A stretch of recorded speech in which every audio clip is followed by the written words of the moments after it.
bowled like the first weekend. Yeah, he bowled actually in the. He took the jacket off, but he bowled in the vest and everything.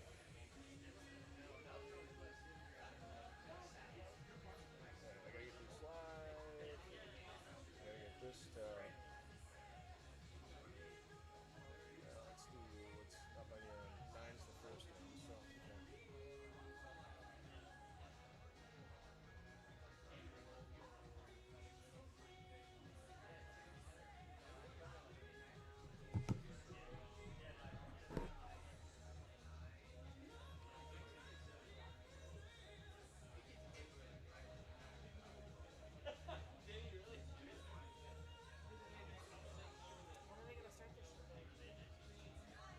Announcements will start at 10:02. 5:02 practice will start. Yep. So they'll be ready to start making announcements in about 2 minutes. Yep. If I were to order that chicken sandwich again, I'll with have the tenders some, and the yeah. fries, you'll share with me? Yeah, I'll have some in a little bit.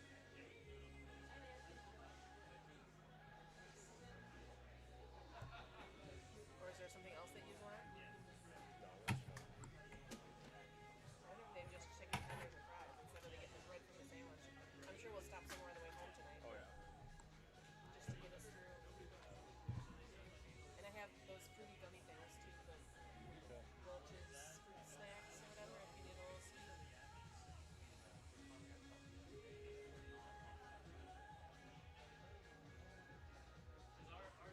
So right at the counter it says that they have a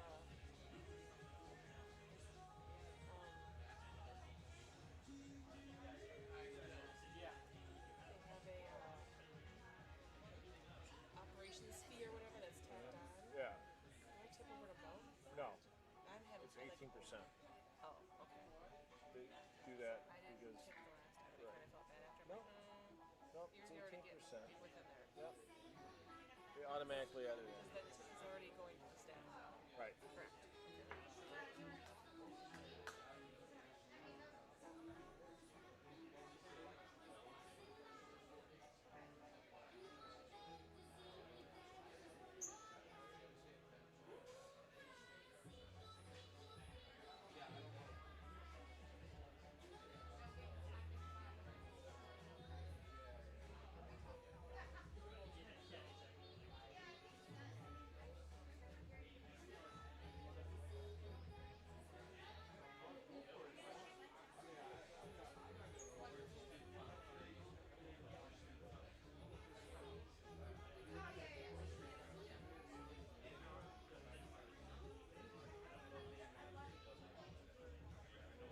It's cool that the guys can bowl in shorts and stuff. I like that.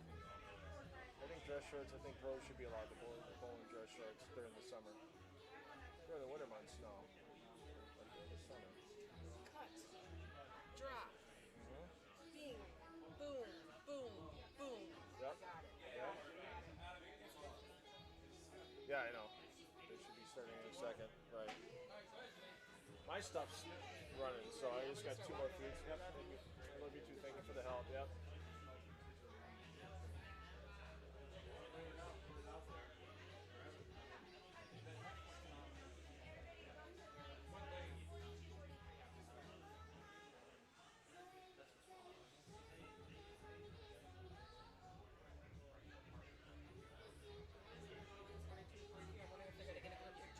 Probably. I don't know, I guess. We'll see. They just went into the office to get something. Some Okay. cards in the booth here. Check in. So I'm assuming that's what it is. You might get ice, just FYI. Is it stupid strong? Nope, it's good. It's at least a bottle of water and then all the ice that Mom made. Yep. Okay, I think everything's live. Hello, PBA players. Could we have all the PBA players report to lane 42 for a picture with the Duke? All PBA players down to lane 42, please, for a picture. Thank you.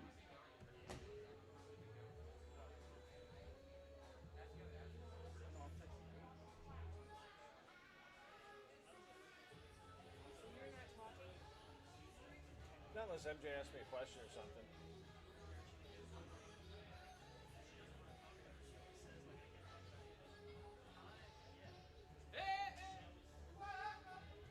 Yep. I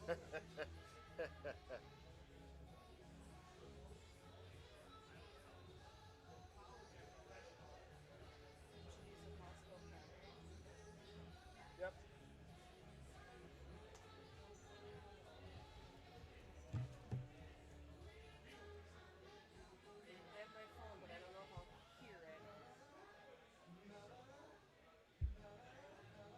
Sure you're not even close to watching, comma, don't panic, comma, going to be a late start, comma, apparently they need to have everybody take a group photo with the Duke trophy.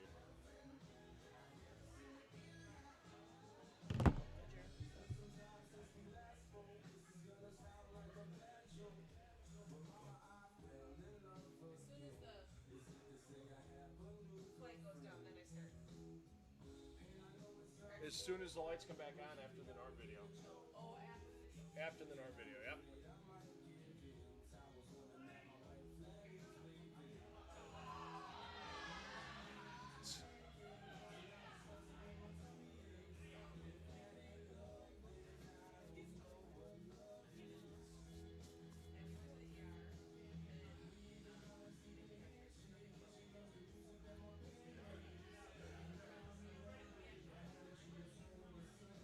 Not yet, comma, I am streaming to it, comma, I will let you know if it gets to that point.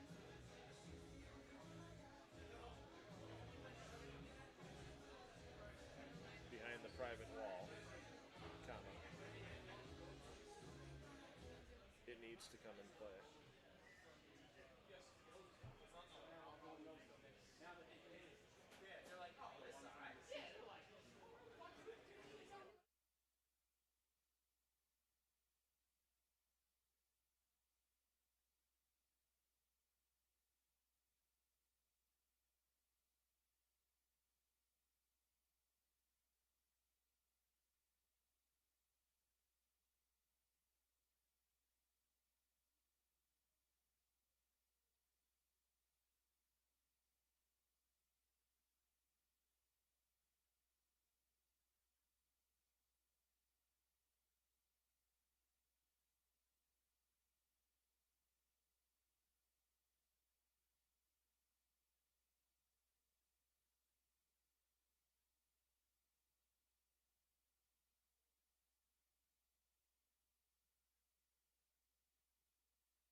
practice. Good luck and good scoring.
Welcome to Bolero in Wauwatosa, Wisconsin, and live coverage of the 2023 PBA League Bowler Certification National Championships. And hello again, everyone. Mike J. Laneside, live here at Bolero as we get into the PBA Exempt Division. Final 6 games of qualification in the 2023 PBA LBC National Championships. We'll have some special guests rolling in and out of our booth here in the greater Milwaukee area as we watch the greatest bowlers in the world.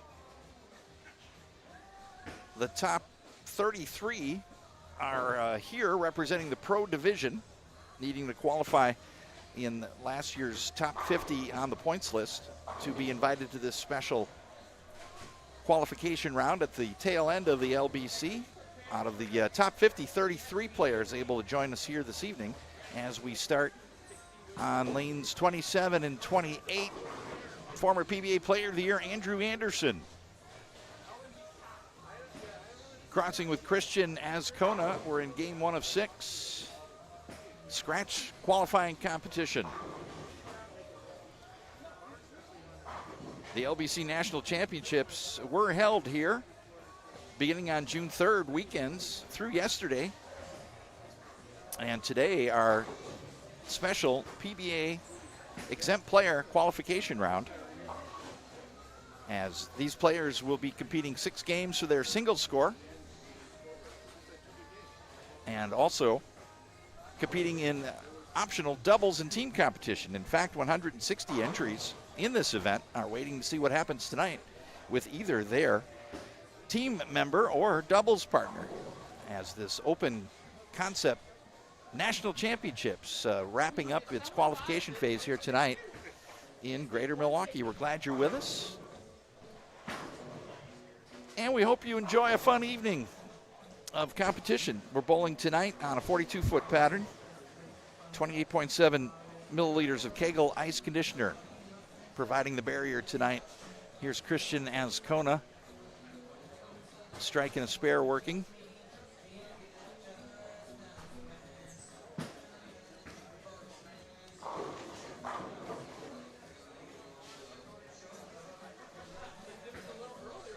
DJ Archer, two-time PBA champion, toes the line here in game 1. DJ with a 10-pin.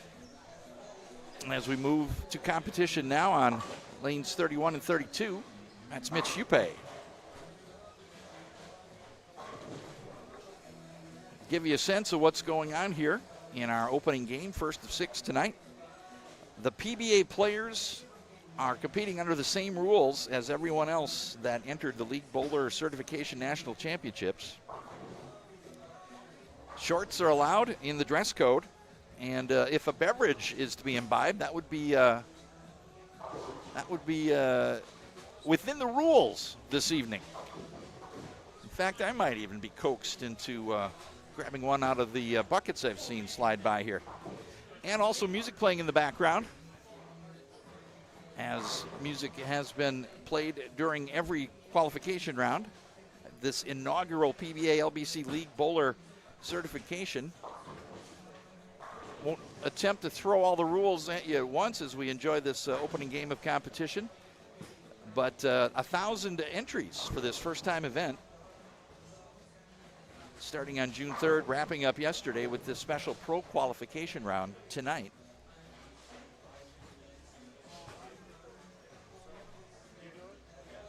'31 and 32 here in game 1. That's A.J. Johnson.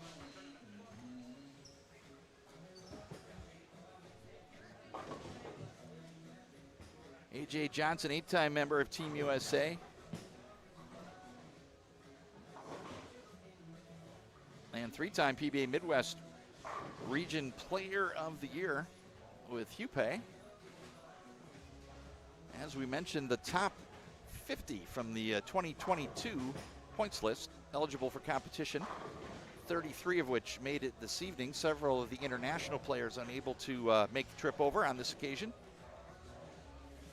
And we just became aware earlier today that Bill O'Neill eligible for competition will not make it due to travel issues from the East Coast. The East Coast has had a rough time recently with some weather and flight delays and cancellations, so unfortunately the real deal unable to join us here this evening.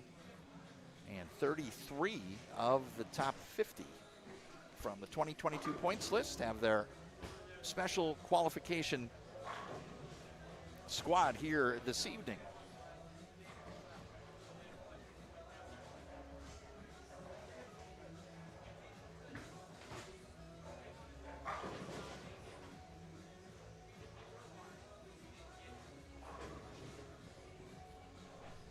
A look at Mitch Hupe, turkey working, and that one gets away, shakes loose on the back end, 369.10.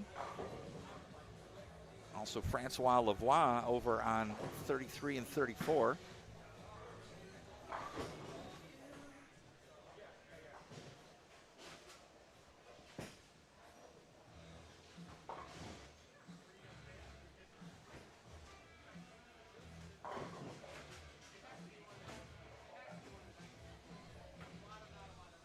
And now moving over to 33 and 34, this is Wesley Lowe Jr. Sean Maldonado just to the left on 33.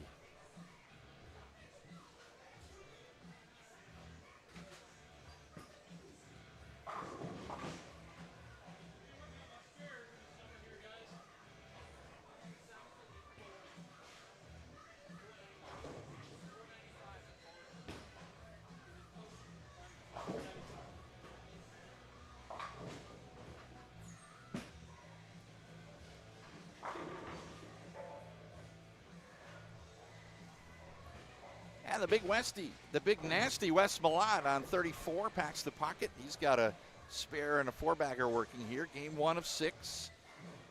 Standard PBA competition. We'll have 3 prepare and 4 prepare tonight with the 33 players. Everyone in this tournament having the PBA experience in having maximum 4 prepare during the qualification portion. So squads move quick and fast on a very scoreable lane pattern. And we'll see what the greatest bowlers in the world can do to shred this one up tonight. Big backswing of Francois Lavoie, straight through the pocket. And now sliding over to 37 and 38 as we get a look at historic Bolero lanes here in Wauwatosa. That's Nick Pate. And just a touch high, 4-pin. Bowling with Matt Ogle. Ogle's got 3 working. Twin spinner from Louisville lets it fly, packs it. So spare 4-bagger for Ogle. As action hot and heavy, quick and fast here in the PBA exempt division of our League Bowler Certification National Championships, first ever event. And we're all in pursuit of the Duke, the grand trophy that will go to the winner of this event following the PBA LBC Clash coming up at Bayside Bowl in Portland, Maine in September. In fact, the proprietor and owner of Bayside Bowl, Charlie Mitchell, in the house tonight as he competed here yesterday. We'll get a chance to talk to Charlie, host venue for the LBC National Championships Clash as a part of the PBA Elite League coming up in September at Bayside Bowl in Portland, Maine.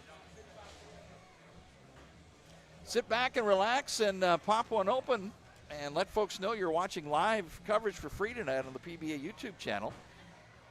Mike Jakubowski with you and the PBA League Bowler Certification National Championships.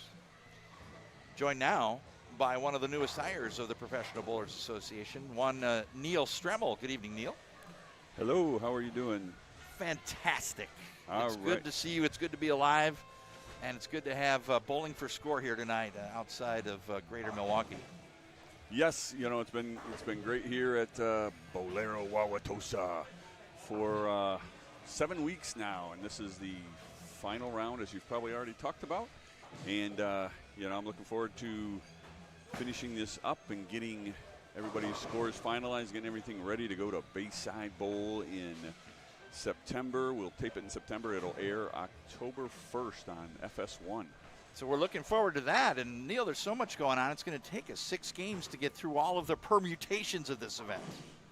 Yes. Let me start by saying that we've had 1,000 entries in this inaugural LBC National Championships. All players have and are currently bowling 6 games of competition across 6 pairs of lanes. And each of those players will record 6 games in the singles event. And out of all of our competition, which concluded yesterday here, we had 6 divisions, including this pro division we're watching tonight.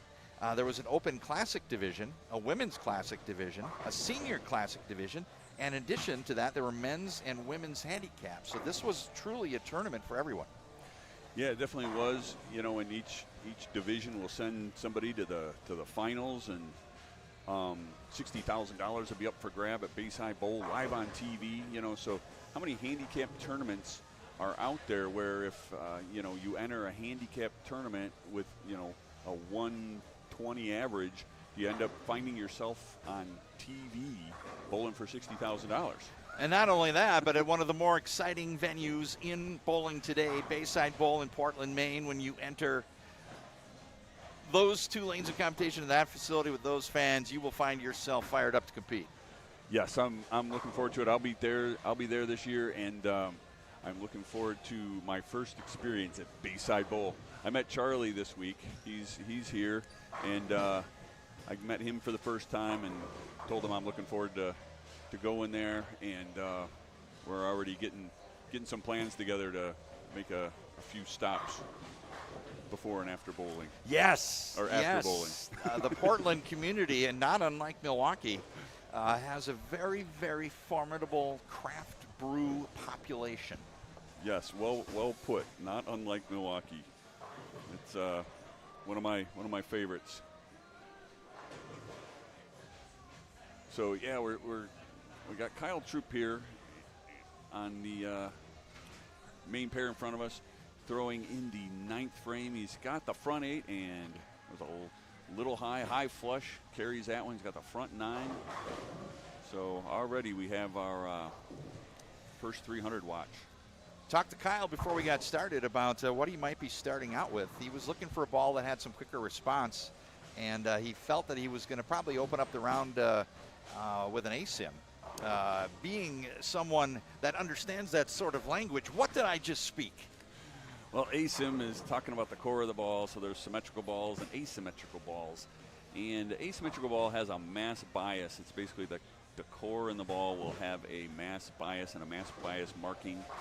And basically it's a stronger ball that's going to give you, you know, some good reaction, some more consistent reaction. If you drill up a symmetrical ball, you end up still. All right, let me back up. I'll say that a symmetrical ball has never gone down the lane in competition, in PBA competition, because once you drill a symmetrical ball, it becomes asymmetrical. It essentially has a mass bias, which is typically right at the thumb hole, and so that becomes the higher G of the ball once you drill the ball. So it's just not as strong as an ASIM ball that was manufactured that way. So now that we've just lost 93% of our audience. Thank you. Neil, this is something I struggle with in my bowling career. I've done this a long time, and when I try to talk about the fun, the thrill, and the competition of bowling, I get like 7 real bowling ball people that freak out that Jakubowski is talking about something other than surface or cores of bowling equipment. Understanding the importance of equipment, let's first get into just the fun of competing, and that men, women, handicap, youth, seniors, we're all able to compete under one condition, and you are able to see a lot of the people. Talk to me about the breadth of people you saw competing at this event. Yeah, so I was here basically every weekend. We had multiple squads every weekend. We put out this pattern that you're seeing in front of you that the pros are bowling on now. It's a 5-to-1 ratio pattern, so there's 5 times as much oil in the middle of the lane as there is on the outside of the lane. That is not quite a house shot, which is more like 8-1, 8 times as much in the middle as the outside. And Kyle could not spare that. That was pretty interesting. So Ends up with a open in the 264, 10th. yeah. Is there a patch for a 264 game? There should be. I think it's a patch that goes over your eye though, so it's probably not something anybody wants to wear while they're bowling. Oh, well done. Well played, Neil Stremmel. I don't know. You're more than knowledge. I'm bad humor, yes. Just ask my wife, she'll tell you. Chris Vi, back rest, back 5 for 205. Stuart Williams can punch out for 235, light in the pocket, and does he roll them all? Carries it. Yeah, yep. he gets the wall hit. Yeah, so it's been a good pattern. The PBA pros are used to bowling on like 2-1, 3-1. So this for them isn't going to be wet dry like a house shot, but it's going to be pretty even from inside to outside. That really should give them some good playing area. I expect to see some high scores. We certainly saw that with Kyle with that 264 here. Stu to get in the 230s. Another power mix. He gets them. It's a 230 plus for Stuart Williams. Yeah, I was ready to raise my hand there. It looked like the 5-pin was asleep. And as soon as you said there might be high scores, Neil, there were people that recoiled from their computers that don't want to hear about a god-awful strike fest. How could you do that to my great sport of bowling, Neil Stremmel? Well, it's not a house shot, but it's fair. It's gonna get all those people that you talked about, a tournament for everybody to come in. I like shot making, Neil Stremmel. Well, there's still shot making that's gonna happen. You can't spray it. I saw Chris Prather throw it in the gutter, so it's not that easy, but it's not as hard as what they're used to. And it's very interesting because talking with the pros before, E.J. Tackett talked about easier quote-unquote lake conditions as being akin to him to biking uphill. He doesn't see it as coasting downhill. Yeah. And the players that are pros and do this for a living see these conditions in a different way than folks who generally just go out and bowl 3 games in the course of a league season. Yeah, they're like we kind of said, they're used to a tougher pattern. So when they start to see something that's easier, a lot of times it becomes too, what everybody says is wet dry. So it's just like an over-under reaction. And if you're a league bowler and you kind of spray it, you miss by enough that it becomes okay. Whereas the pros will miss by just a little bit and it's not okay. And I don't know if that makes sense to everybody out there. I'd need some charts and graphs. Well, we have a chart and graph right here. We've got Darren Tang, who shot 189 on the fresh. And we've got Kyle Troop, who kind of did what he wanted to do. He felt he was going to get the ASIM out and hit it hard with a quicker response ball, and we see this spray of scores. Yeah. And transitioning now between game 1 and 2, we get to delve into the tournament. Now, we talked about the 6 divisions, and we'll start with competition ending yesterday. And we want to say that all of our scores online are unofficial until Correct. verified, and I know that there's been some process in verifying some handicaps and doing normal things that we would do at the end of any large-scale, long-duration tournament. So just want to warn everyone out there that scores online are unofficial until verified. However, we do have our top 3 in the Open Classic division that have advanced to the LBC Clash. And a very interesting story, a young man just cashed for $25,000. Yes. Trey Henriksmeyer. I learned how to say his name a little over a year ago because I actually ran the high school state championships last year through BCAW. So the BCAW team, Bowling Centers Association of Wisconsin, that team ran the high school state championships, and Trey, a year and a half ago, was one of the stars of the high school state championships. So he's only 17 years old. He needed a huge game to finish to take the lead, and what did he do? He shot 300 his final game, took the lead, 15-28, and it held up. So a 17-year-old high school senior from the state of Wisconsin, I believe he's from Eau Claire, Wisconsin, is going to go bowl at Bayside Bowl. The most exciting venue for competition in sports. Now we're going to head over to freak out. And that's a good thing. Moving over to game 2 now. We've got competition on lanes 33 and 34. Neil, how do you take an established bowling center that has normal business and turn it into a competition venue on the weekends? Well, as you can see, we have a lot of banners up everywhere, and we left those up all week long for the last 7 weeks. And, people would still come in here and bowl, open bowl and have their birthday parties and corporate parties and what have you, and league every week. But quickly, we would get out our tournament lane machines, and supplied by Kegel, and we used Kegel ice for that pattern, the 5-to-1 pattern I talked about. It's 28 to 29 mils, and we would put that pattern out, which is different than what they would bowl on for open play or league bowling, and voila, you have a league environment. And now moving over to 33 and 34, we've got all strikes here in our second game of 6. If you've just joined us, it's Mike Jakubowski and Neil Stremmel with the Professional Bowlers Association, and you're watching the PBA League Bowler Certification National Championships. This is the Pro Division, Game 2 of 6 games of qualifying for 33 players who were in the top 50 in points last year, and 17 of the top 50 couldn't make it for varying reasons, mostly due internationals that couldn't make the trip. Bill O'Neill couldn't get a flight out here. Santu Tahavainen pulled out. And we are left with 33 players competing for 3 spots. And Neil, just to finish our point on the Open Classic, joining Trey, we've got Derek Kindig, and a great story in 3rd position, Carlton Chambers, a pro out of the Detroit area. Someone whose career I've been following in regional play, who's just hasn't gotten through to the national scene, but he's going to get the opportunity once these scores are verified. Carlton Chambers is going to experience what is Bayside Bowl in the National Championships clash. Yeah, that'll be great. That is a great story. I agree. And 3rd place, but it doesn't matter. He's still got the same shot at $60,000, and a great environment. It's going to be a lot of fun, and he's got a great chance to make a name for himself right there.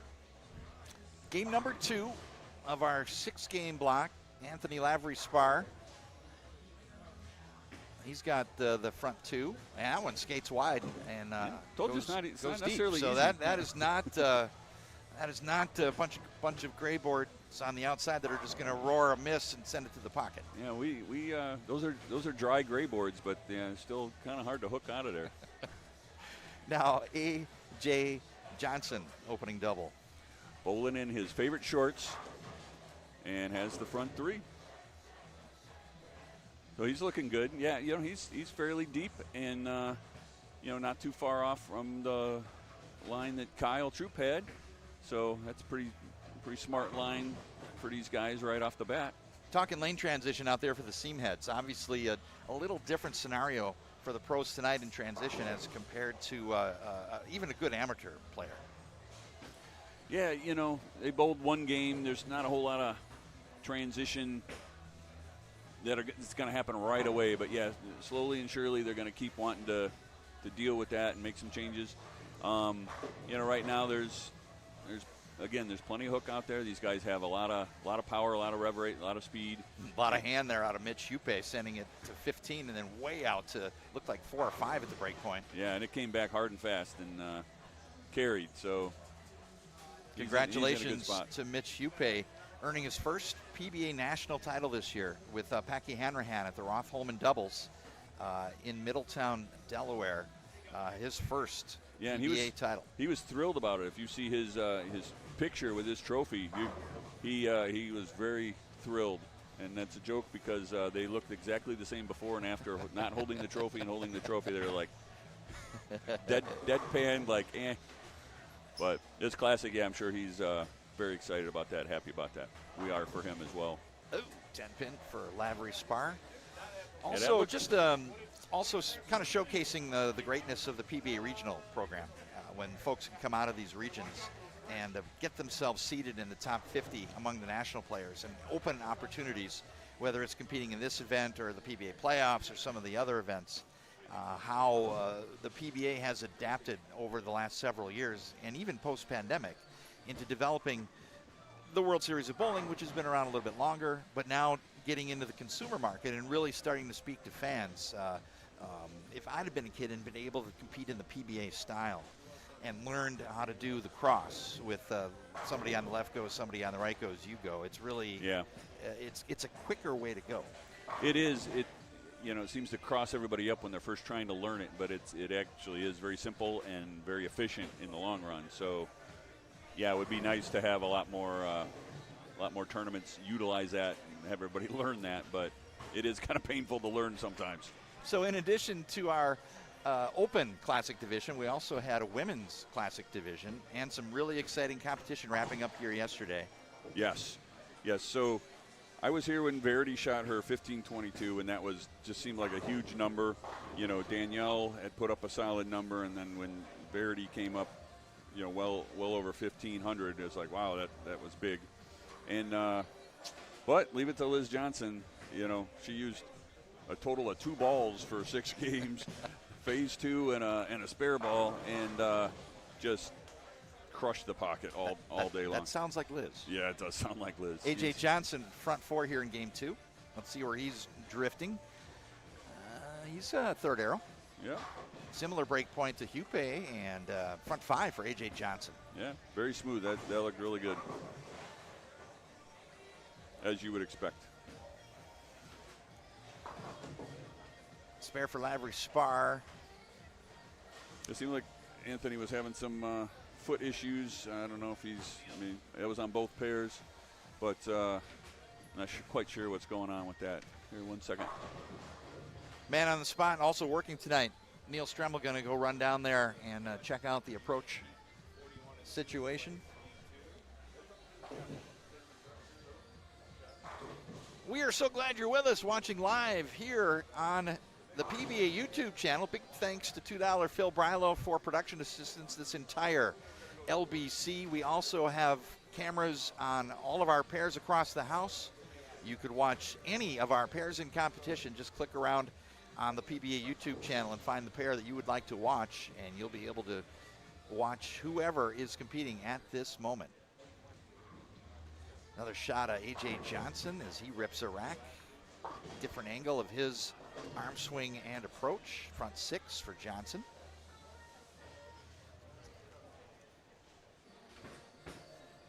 So the thumbnail sketch of this event is 1,000 total entries to the starting gate in 6 divisions, June 3rd through yesterday.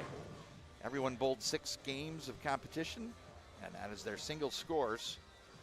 And when it's all said and done tonight, we'll have 12 players across the 6 divisions that will advance to the PBA LBC Clash Championship, which will take place on September 24th at Bayside Bowl in Portland, Maine. We'll have the top 3 players tonight will advance to that Clash, joining our 3 players that we just mentioned from the Open Classic and the Women's Classic division.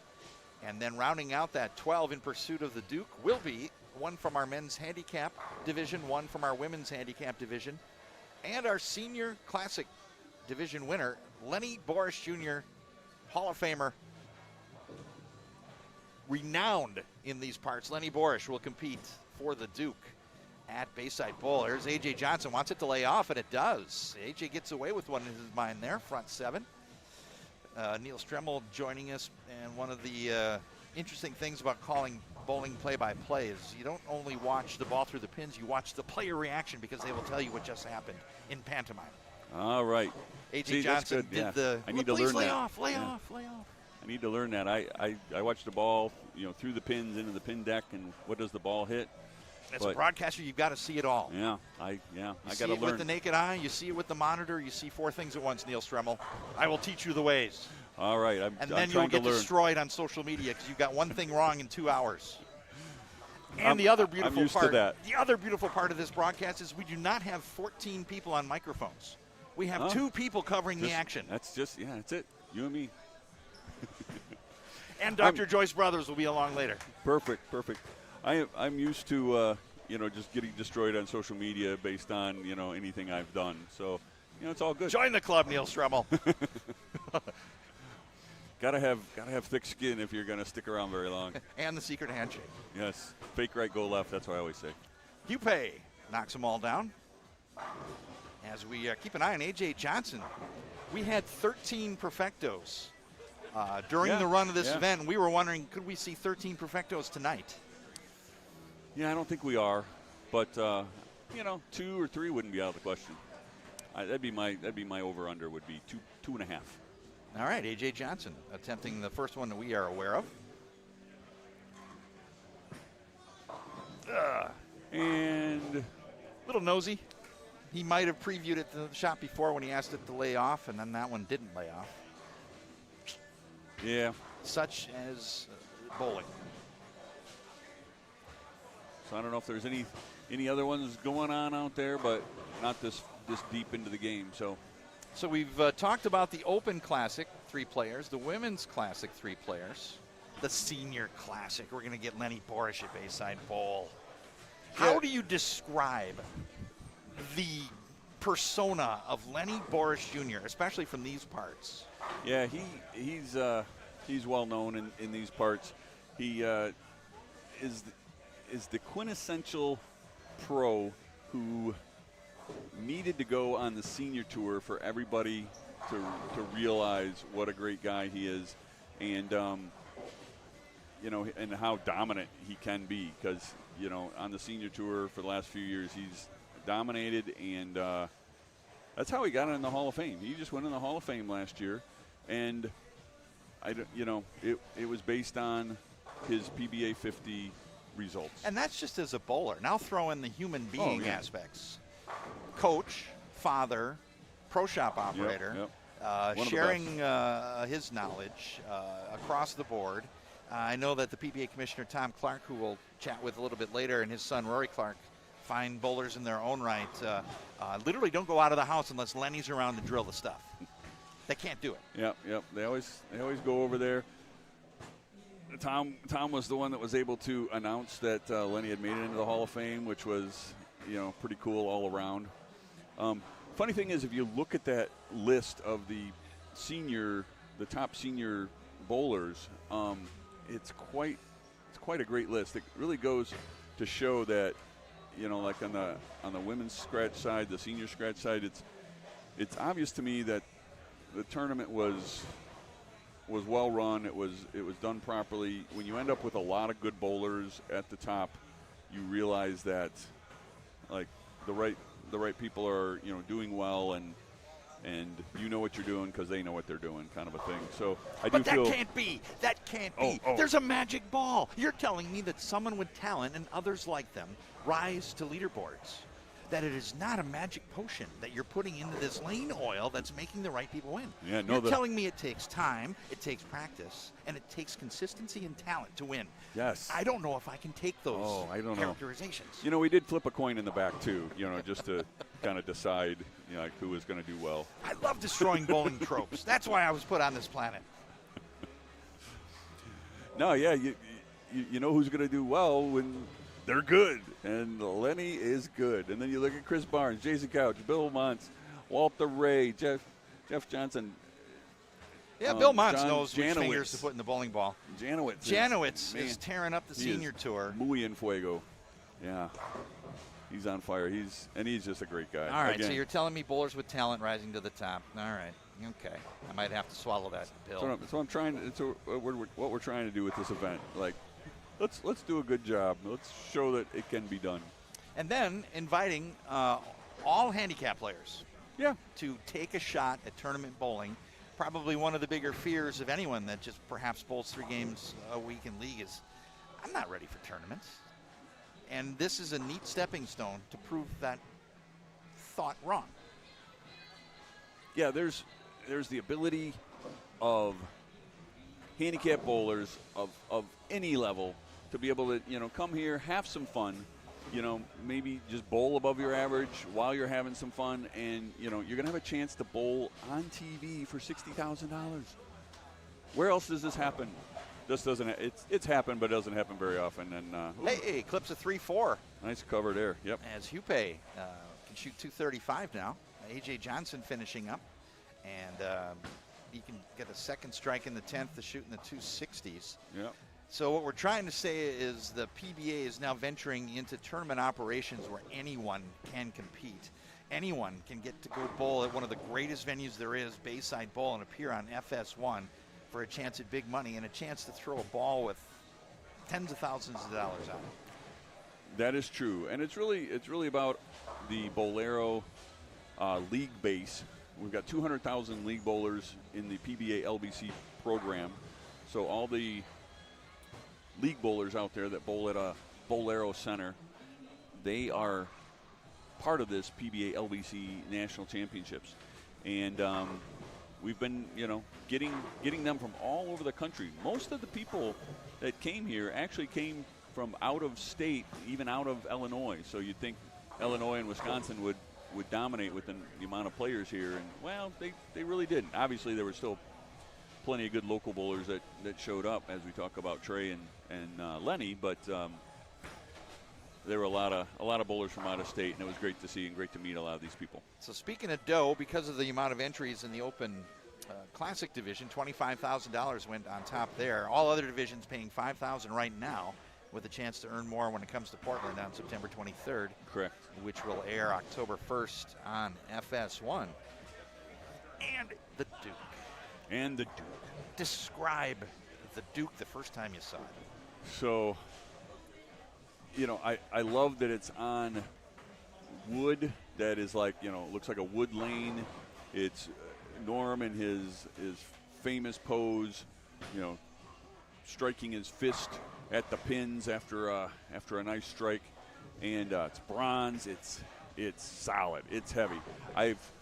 We put it on display on the weekends, but during the week I store it in my office. So I've carried it back and forth multiple times. It is heavy. I don't know. I need to put it on one of my bowling ball scales, see how heavy it is. But it is definitely more than 16 pounds. It's a solid piece of trophy. Indeed it is. Wrapping up game 2. And the back rest here in play for Lavery Spar. Get the back 7. Yeah, he had the gutter in the third, where he kind of lost it out there. But yeah, he covered that spare, and he finished with the back 7 there, like you said, 238. Sheet. Yeah. So we'll be moving to game 3 here shortly. Players will be finishing up and moving over. Right now, we've got a few going. We've got we're on 51 and 52 now. That's Brad Miller. And Brad into the nose, breaking up a 4-bagger. This is Kevin McCune.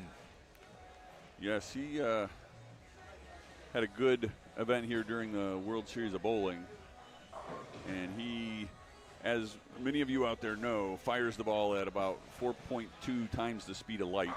He's got the front 6, and it's such a great story. First 3-generation national championship winners in PBA Tour history. Don McCune of the Soaker, Eugene McCune, the Rocket, and now 3rd-generation Kevin McCune. Congratulations, 2023 PBA Players Championship winner out in New Jersey for his first major title, and now the front 7. But 3 generations of PBA national championships. We talk about the Webbers, we talk about other father-sons, but now we have father, son, and son of son. Yeah, grandson. Yeah, amazing. And that was a great story. And they were both there for his championship, which was, great to see. We also have Kyle Sherman down on 27 and 8 with the front 7. So got a few good games going on right now. 300 watch in effect. Yep. So far we've burned everybody that's trying to get a 300. So. No, I don't believe that. They can't hear what we're saying. No, I don't think so. I do not subscribe to that theory. I am pretty loud, but I don't think I'm that loud. I'm the first one at a baseball game that screamed, "No hitter, no hitter." Yep. Here's Brad Miller, 2020 Steve Nagy Sportsmanship Award winner, in search of his first national title. He's had some success on the regional circuit. As part of watching pro competition for me is not only to watch the greats and the Hall of Famers, but it's also to see who breaks through and gets that first title. Kevin McCune did it this year. Yeah. And Brad Miller's looking to do that, to make that monumental achievement of climbing the ladder all the way to claiming your first national title with the Professional Bowlers Association.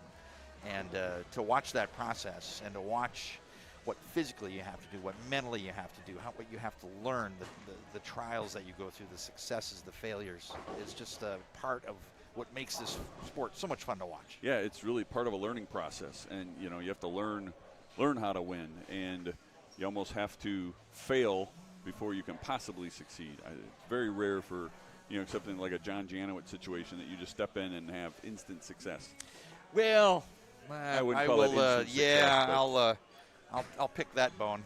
John Janowitz is a very successful world player that never got his card, and he chose other opportunities to work in the business and do different things. And one of the things that would irritate me to no end is to have him compete elsewhere and call himself an amateur, when truly John is among not only the finest players out there, but he's also a practitioner of your art. He knows about the technical aspects of maintaining a lane. Yeah, I talked to him when he was bowling the LBC here.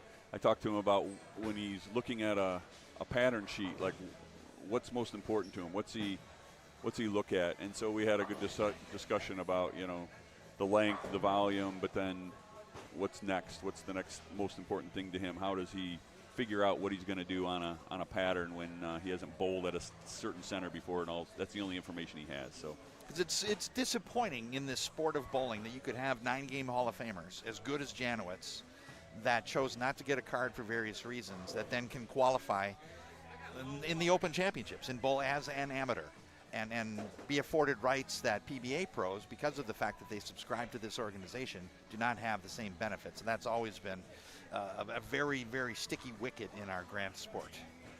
Yeah, it's unfortunate that that's kind of the situation that we find ourselves in. Obviously, from a PBA standpoint, if you're good, we want you to come prove it, come show your skills. We want to watch, and the more often we can have that, the better for all of us. Indeed, you do. 10-pin for Ogle. Yeah, he had a string going there. Kevin lost his 300. Kyle Sherman did as well. So we will have to look to Game 3 and see what's out there. Indeed, we will. If you just joined us, we appreciate you checking us out on the PBA YouTube channel this evening. It's Mike Jakubowski along with Neil Stremmel from the Professional Bowlers Association, and we're enjoying 6 games of competition, the final 6 games of qualifying in the PBA League Bowlers Certification National Championships. And Neil, there are 160 entries out there that are waiting to see what happens tonight to add to their team and doubles entries. The unique nature of this event is that your 6 games of singles competition can also be used for doubles and team competition. Yeah, that is exactly correct. So the first 3 games that our league bowlers, our regular PBA LBC bowlers, bowled out of their, so you bowl 6 games for singles, you take game 1, 2, and 3, and that contributes to doubles. And you could play fantasy doubles with any one of these players, along with any one of the friends that you maybe were bowling with that same weekend, or just somebody who hadn't bowled yet. And so we know, plenty of people picked, Matt Ogle and Jake Peters and E.J. Tackett and Kyle Troop. There's a lot of people out there looking to see how they do, and hopefully they do well for anybody that picked them. And it also speaks to the need to do all of the math that we talked about earlier about verifying the scores, not only for the singles competition and advancing the 12 to the class championship, but also to settle all of the team and doubles competitions that have occurred here, in addition to all of the singles work. Correct, because you take game 1, 2, and 3, that goes to doubles, and game 4, 5, and 6 goes towards team. So you got a lot of people looking to see how people here tonight do for games 1, 2, and 3, as well as how they do for games 4, 5, and 6. You could have a terrible first few games, but if you got them in team and you're just curious about 4, 5, and 6, you never know. They might figure it out and whack them for the last 3. Everything we've learned at this 2023 event is going to be put towards the 2024 event in terms of planning. What can you relay to us in early thoughts about what this 2024 LBC could look like? Yeah, you know, you want to learn and make some logical choices to change things out. You'll have Tom on here. I've been talking with him, and he, you know, he has some specific thoughts and ideas. We are definitely going to have the plan in place and the website set up when we do the finals at Bayside Bowl, so people can watch on TV, watch them at Bayside Bowl, and then sign up online there. I think the pattern we chose has been very good. So we may use the same pattern or something very similar, maybe slightly more volume. We used ice oil. It held up very well. You know, we have a good high friction surface here, but that was a good choice. We have doubles and team. We didn't get a ton of people getting in teams, so I don't know, maybe we won't do that next year, or maybe we'll change the price structure of it, so we'll talk about that. There'll be things along those lines that we need to try to figure out how to optimize and get people more excited. We definitely need people to see this more. It was hard for people to see and understand what this was really going to be like, how this like fantasy doubles was going to be. And hopefully that's clear now, and maybe we get more people to show up. McCune opens in the 10th for 2:47 as we wrap up game 2. Still 3, 4, 5, and 6. Neil, thanks for stopping by. We're going to grab the PBA Tour Commissioner and take a breather. I'm going to see if there's a bucket around. Yeah, that sounds good. And you don't mean KFC, right? No. I'm a little thirsty. Back with more LBC in Wauwatosa. Thank you.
Welcome to Southeastern Wisconsin and the final round of competition in the 2023 PBA League Bowler Certification National Championships. Mike Jakubowski, lane side here at Bolero. And we're in game 3 of six games of qualifying for our PBA exempt division. 33 players based on last year's top 50. 17 unable to join us here tonight. And 33 are competing. 6 games of qualifying on 42 feet of oil on the Kegel ice conditioner this evening. And that is E.J. Tackett, shoe-in for PBA Player of the Year. E.J. spare in the 7th, and not a big number here.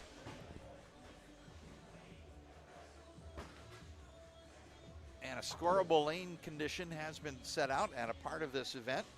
The 2023 LBC National Championship started here June 3rd and running through yesterday. This additional 6 games of qualifying for our Pro Division will wrap up competition, and we'll have final results shortly as scores are being verified across all of our divisions. In the Pro Division, Open Classic, Women's Classic, Senior Classic, and then men's and women's handicap. And then also additionally, doubles and team scores will be calculated as well.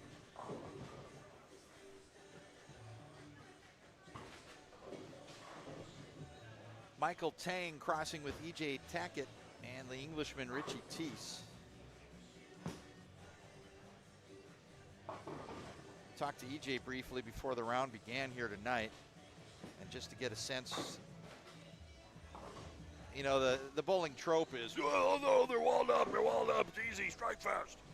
And that's certainly not the intent of what is happening here at the LBC National Championships. Just got done speaking with Neil Stremmel, responsible for the oil pattern and the lane maintenance, and it's certainly the goal of this event is to provide a scoreable environment for everyone in the tournament, including our men's and women's handicap division. And what will the pros do on a shot that's a little more forgiving than what they see out in professional competition? Good look at here at Richie Teese, Englishman on 31. 3 games in, and Richie has migrated to 5th arrow. And that goes through the pins quite well for a strike for Richie Teese. And the discussion, you know, bowlers throughout history have wanted to cast aspersions on others and their ability by implying that the lanes are easy or hard, and certainly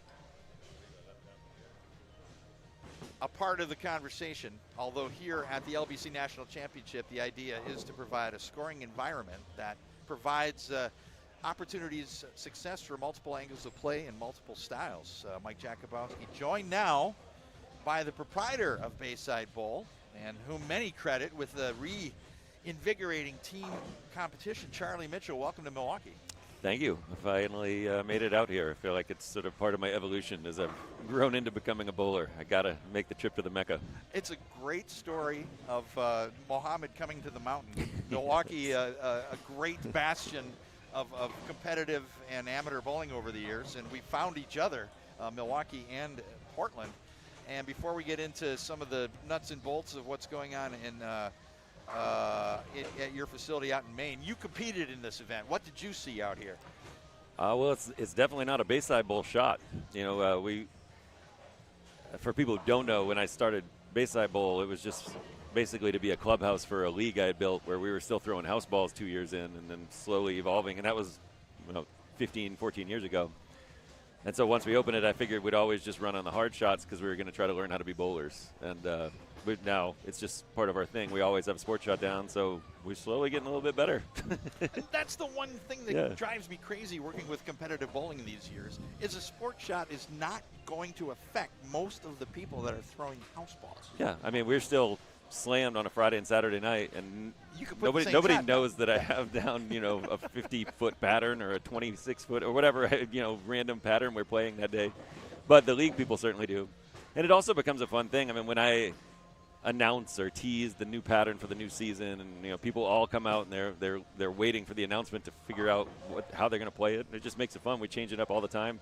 We're in a little summer league right now. Halfway through, it's 2 different sport patterns. Halfway through, we switched. It's 15 feet longer than the first half of the season, and I mean, it's just it's a lot of fun. That's how we bowl there, and it makes us able to play on a shot like this. One of the guys who came out from Bopo this year, he's only been bowling basically for a year, and he came out and he averaged, I think he averaged around 200 here, and it's nice to play a shot like this. I mean, it's pretty fun. There's some room to operate. Yeah, and a lot of room, and you can play it in a lot of different angles. ways, Yeah. and you don't have to bring a lot of equipment, which is always big for me. I like to run one-ball tournaments, It was funny because I ran into Ronnie Russell, who drove up with Tom Smallwood, and they unpacked the minivan. Yep. Well, what speaks to the holy grail of bowling is how do you develop an audience that is not only in tune to wanting to compete, but also to watch those compete, and you've created that environment. Well, I think, if you start out just having fun and drinking beers and really cheering on the league guy at the end of the night, you slowly get into it, and then, obviously we've had the opportunity to meet all the pros at Bayside, so you have a little more familiarity with them, and now you get people who are brand new to bowling, but they're streaming this, EJ Tackett is putting together a Player of the Year season. Yeah. And he's finishing up here, can shoot 231 and book it. And getting to see the failure and the success, it's so much fun when you can ride that other side of the wave, and Tackett is doing that in spades this season. Yeah, I've enjoyed watching him this year. It's been incredible. And watching Simo, too. Been really fun. This LBC is we are going to have some folks that are going to be able to go to Bayside and compete in that environment. Yeah. And we were going through our list of folks that we're going to see, and we started with the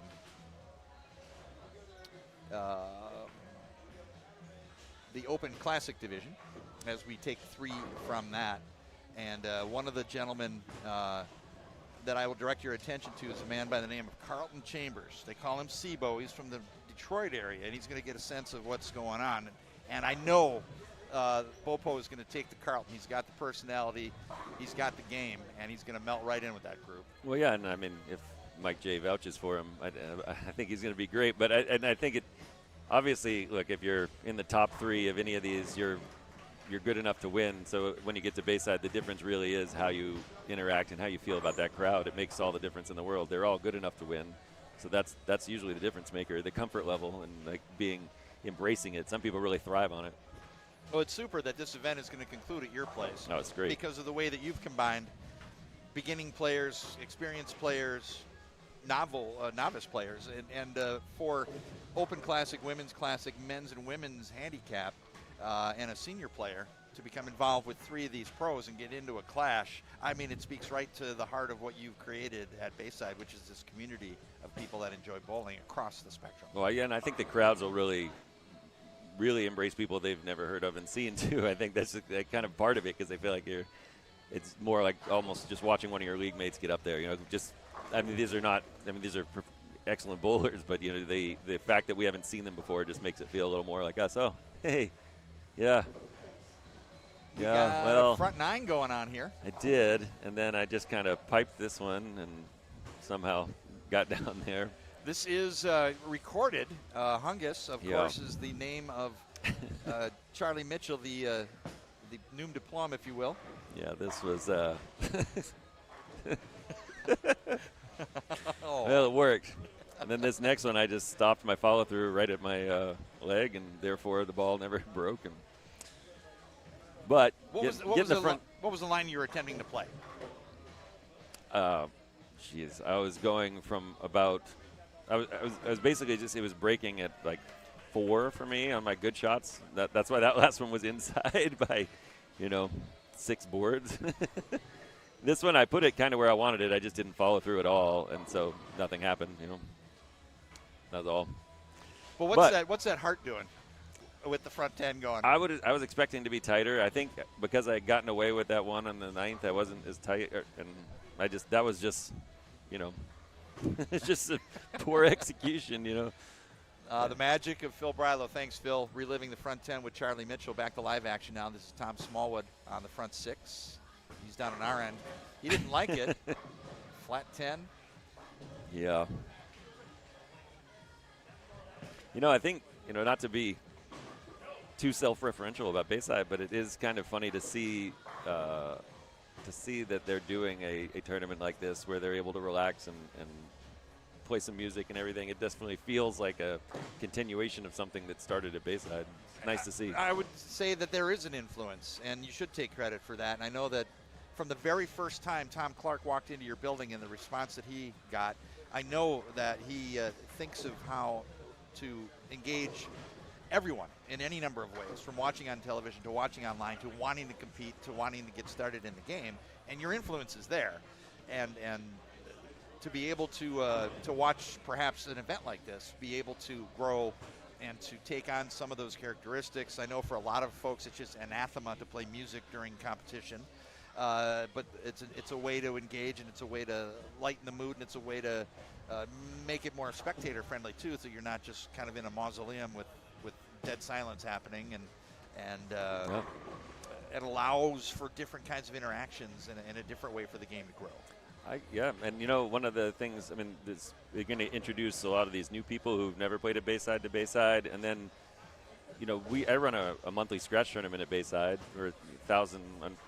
We have a lot of Bull Portlanders playing in it, but you have a lot of old-time PBA players like Storm DeVinson, Jimmy Pritz, Brian Bogosian, Brian Gaskell, and they embrace it. They love coming to Bayside and playing in the music environment. Those old and school. They played old school, and old school East so Coast it's nice guys. to see that come along too. Love me some Brian Bogosian.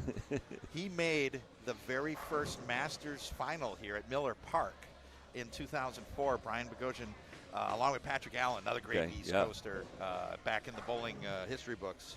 Yep. It's great to have them bowling with us and getting into the whole Bull Portland vibe once a month. That is fun. Smallwood light hit, didn't shake the 7 out. He's crossing with Jason Sterner, one of my faves.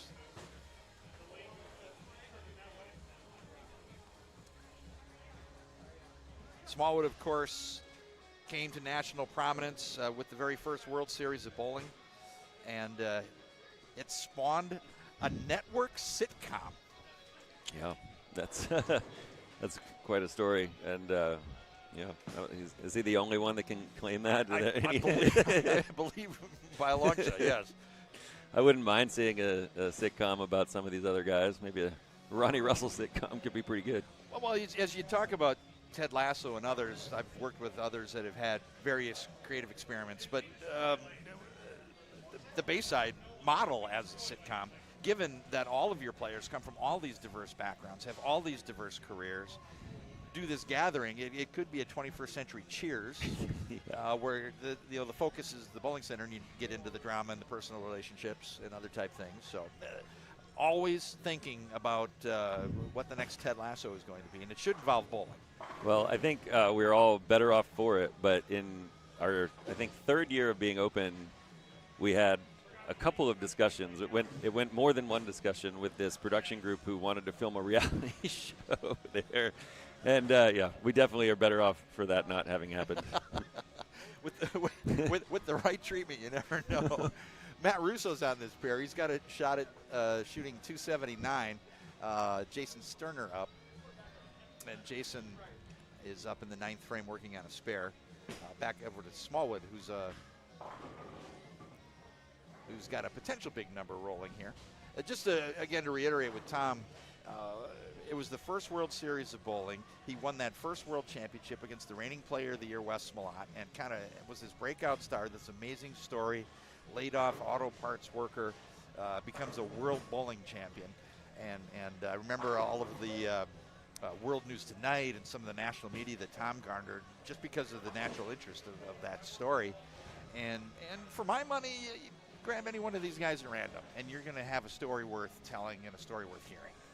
Yeah, I would certainly think so. I mean, as we've gotten to know more of them personally, it's been great. I mean, obviously, Arturo has come to Maine, become a hero in the PBA League, and now lives in South Portland. And just learning more about his background has just been incredible. And I know that every one of them has a great story to tell. Moving over to 37 and 38, Kyle Sherman to the right with the 1-2-8.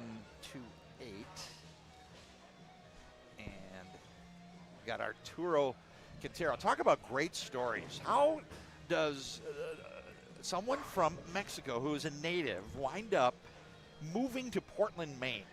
That's a good story.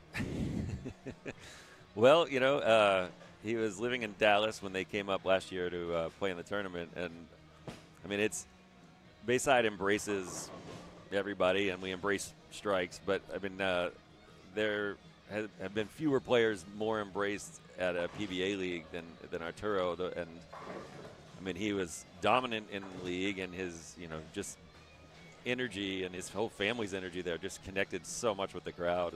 They fell in love. We were talking after the championship, and a lot of the players were leaving the next morning, but Arturo was around for another day. He came over to the house. We drank some beers, took the boat out, and just started talking about how much he felt at home in Maine, and he trusted his gut. And I was like, I think we can figure out a way to make this happen. And his family, was up there by September, and they've had a full year in Maine now in the Maine schools and just being in the community. And it's been fantastic to have him around. He just brings such a joy to Bayside, and to have that expertise around too. I mean, there's not a lot of active PBA players in New England right now, so to have Arturo up there is just a treat for all the people in league. He's bowled in a lot of our leagues and tournaments, and just also embraced the role of fan when he has to, and it's just been fantastic to have him around. 209, another Portland favorite here. Packy Hanrahan can shoot the last 5 here. And what's about Packy that connects? Because he connects. I mean, he's authentic, and he's from New England. I mean, he's just an authentic guy. I think that makes the biggest difference. I mean, he's younger, so the crowd sort of has that connection. He officiated his sister's wedding there. So in terms of just being comfortable in the building, that's about as comfortable as you can get. And no, I mean, he's just got the right energy, and he's really likable, really fun to have around. See, look at him feeling the beat there. That was a big year for Packy. He's won 2 titles this year. The Kokomo Classic, and then also with Mitch Hupe, they captured the Roth Holman doubles just recently in Middletown, Delaware. So Packy is stamping 2 national titles in his 23. Yeah. In addition to being a 2-time Elias Cup champion with the hometown Portland Lumberjacks. Yeah. He's left us in a bit of a predicament, only getting to protect 3 players these days. I was going to lead into that very subject with the PBA League draft to be happening tomorrow. I don't suppose you're going to lay out your strategy for us here and give us a scoop. I'm not going to give you the scoop, but it's a challenge. We want to keep the team together every year. We've managed to pull it off 3 years in a row. Last year we pulling off the trade to get Packy. We had a target in mind, and we were able to pull it off. I don't know how eager teams are going to be to trade with us anymore, but we have a good plan. We have a good strategy. Teams talked it over, and Timmy Mack is. If any manager cares about PBA League, it's Timmy Mack. He knows what he's doing. He's got the right energy for it. Tim's got this thing. Varied career across the world. Tim Mack's Rolodex has got to be one of the more interesting documents in human history. Yeah. You just put that up, start mapping that out on a wall and see how everything connects. It's like 3 degrees of Tim Mack. Charlie, I know you don't like to blow your own horn, so allow me to do so. When we first family show. When we first became aware, you had opened a small bowling center in an up-and-coming part of town. You went through and expanded that facility. You bought out a partner. You became the sole owner. You created this community. You've enlivened the local beer scene, and now you're expanding. That's one heck of an interesting success story. Yeah, we are expanding. It's a bowling alley that opened up 5 miles away, basically. That's less than that. It's probably 2 miles away, about 5 minutes away. But it is across a bridge in South Portland. And when they opened up in 2013 or 14, it was modeled to try to create us. They had seen the success that we were having in Bayside, so they tried to build something kind of similar.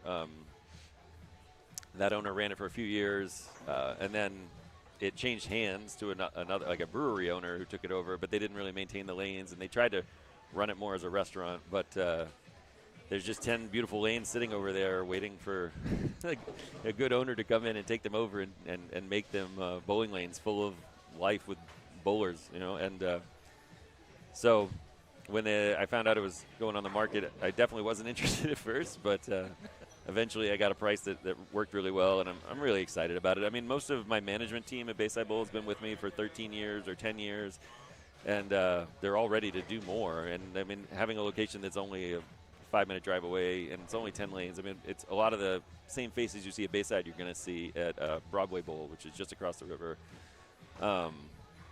I'm pretty excited to open it up. It has a wraparound deck with sunset views, so that'll kind of mirror the roof we have at Bayside. And it's just, we're going to make it a real bowling center, you know, and that's something it hasn't been. It's had 10 lanes, but it's never been a real bowling center.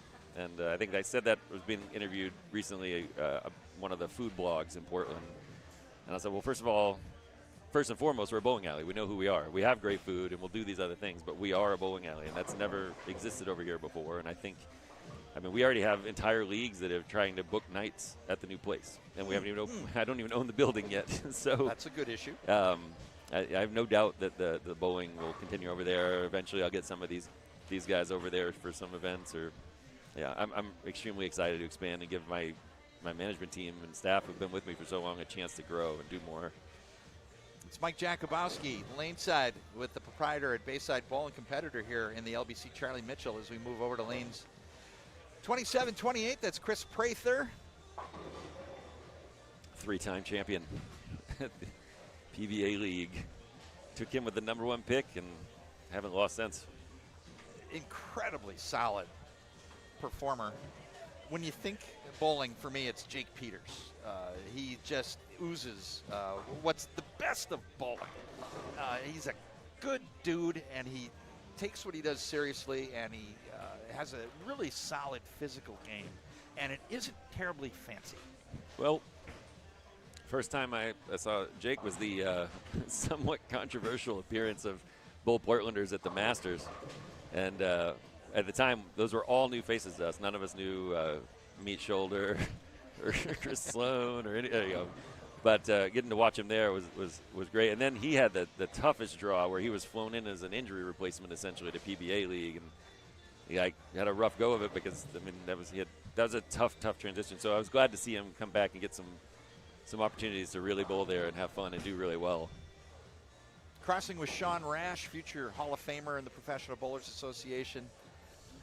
How does that work? How is Wes Malott the only current Hall of Famer? Do they have to have a certain amount of? Yeah, generally 10 titles with a couple of majors is considered entry level. Then you have to have, the one that you have to wait for is 20 years of PBA membership. Got it. And then you become eligible to be entered into the vote. So it's the 20 years that generally. Jason Belmonte will have to wait a few years before he can be eligible. Right. As well as those with at least 10 titles and 2 majors for that 20-year eligibility rule.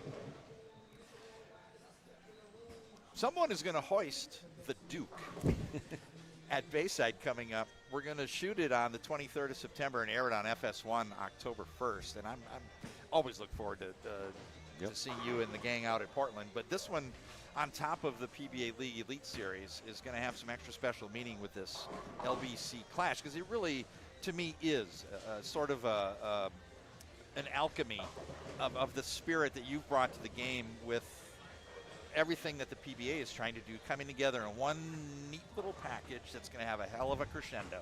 It's going to be fantastic. I'm assuming that Norm himself will be there to present the Duke, and that's special. There's no more loved bowler at Bayside Bowl than Norm Duke.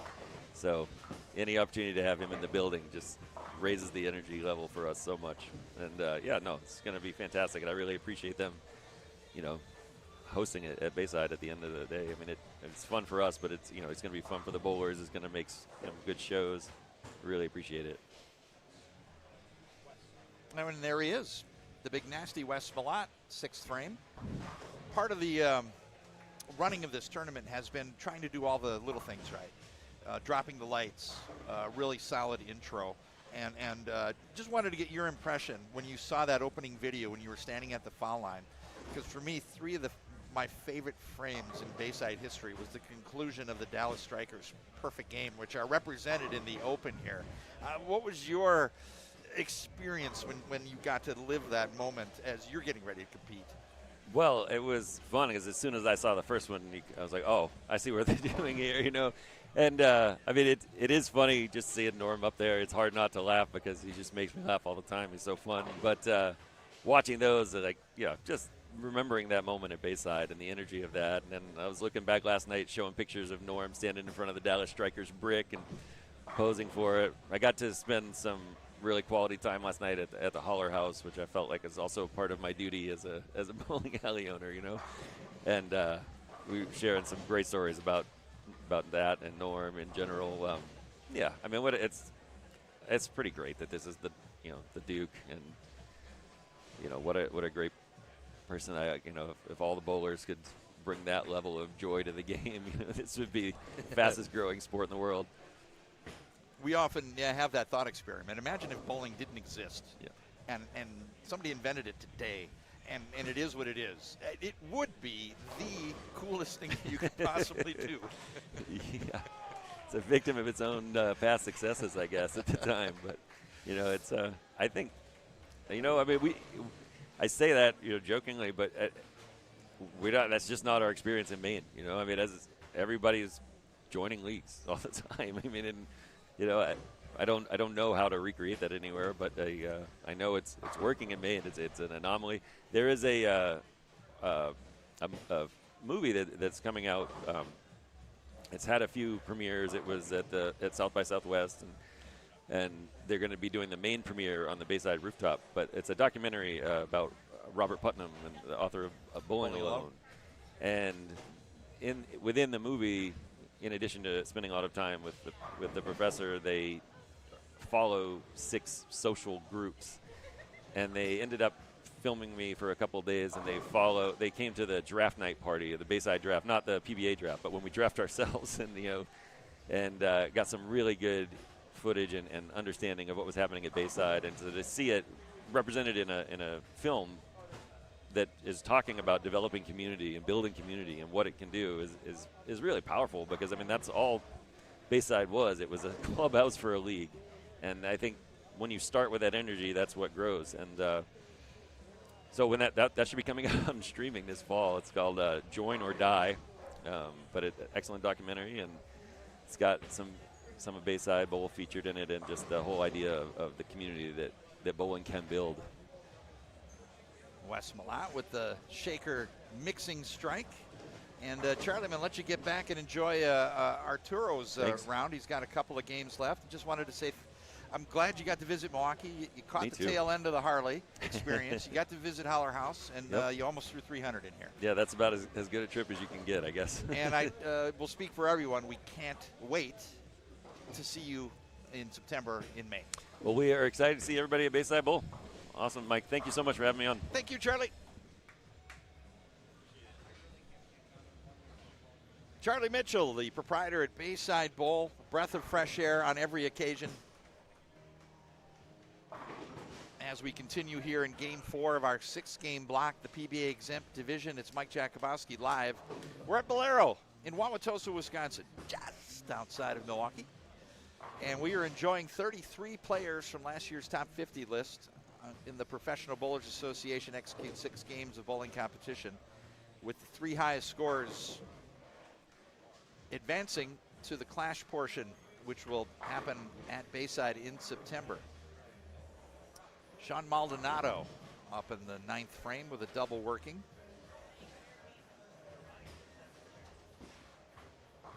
And expectation of multiple 300s and many high scores based on what we've seen thus far have really not been a consistent feature of tonight's competition. We've seen a couple of games 260 in that neighborhood, but mostly we've seen quite a number of 2-0s and small 2, teen, and 20 as this lane pattern perhaps deteriorating, as several players indicated to me before competition that they felt that things might burn up and make things interesting in games 4, 5, and 6, as far as having to go left and get in the air perhaps. Crossing here with Wesley Lowe Jr.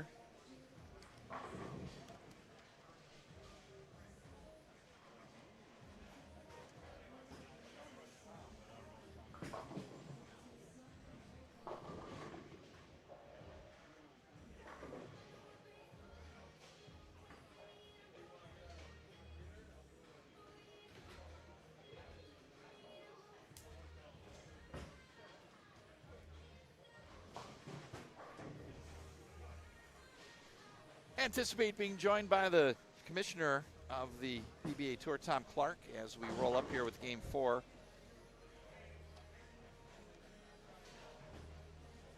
Wesley Lowe Jr. He won a PBA regional title as a non-member, the youngest ever at the time, at the age of 15. And Wes splashes the rack. He can get the back rest for 245. He's in the 240s right now. Wes, a member of 2019 Team USA, crossing with Sean Maldonado, two-time national titleist.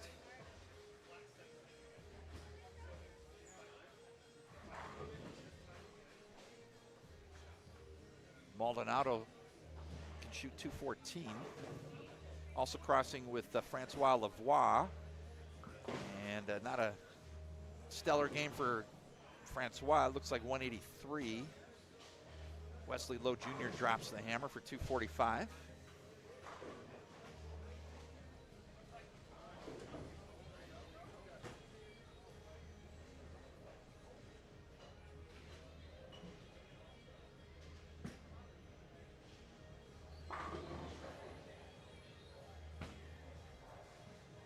.214 max for Wes Malott. Best Maldonado could shoot now is 203. We have an alert on a string of strikes, and we'll get over there shortly. Wes's string breaks up, so no big numbers here other than the 245 from Wesley Lowe Jr.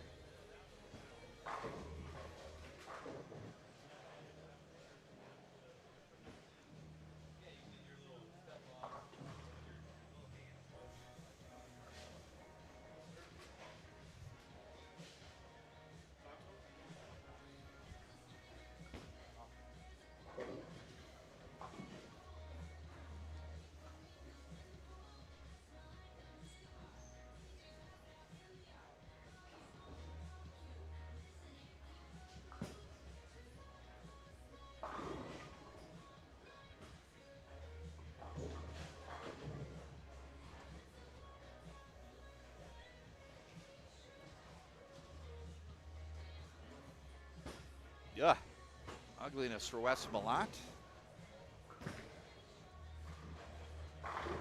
And that wraps up Game 4 as we'll slide over to 41 and 42 where Anthony Lavery spars on the front 9. Mitch Hupe to play first.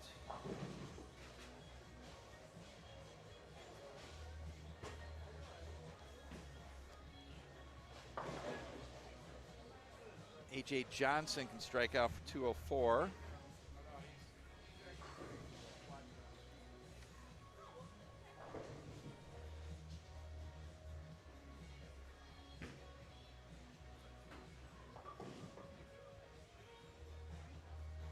And so Anthony Lavery Spar steps up, front 9, Game 4.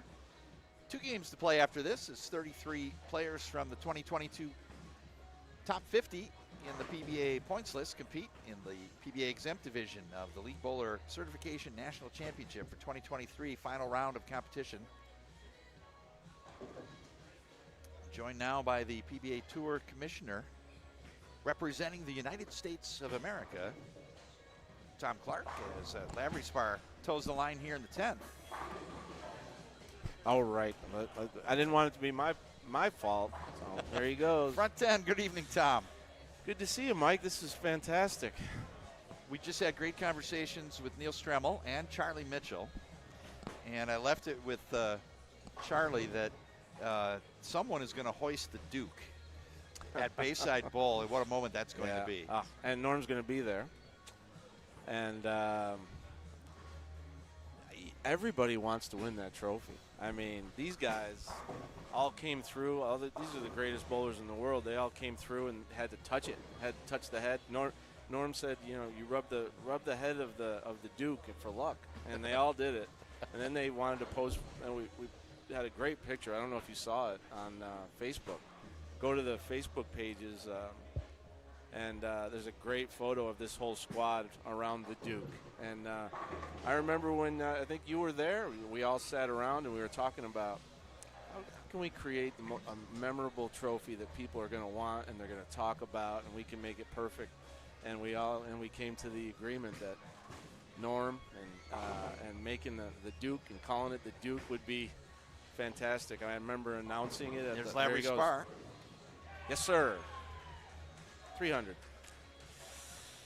First one of the day? I believe that's the first one we've had, All right. which would make 14 for the event.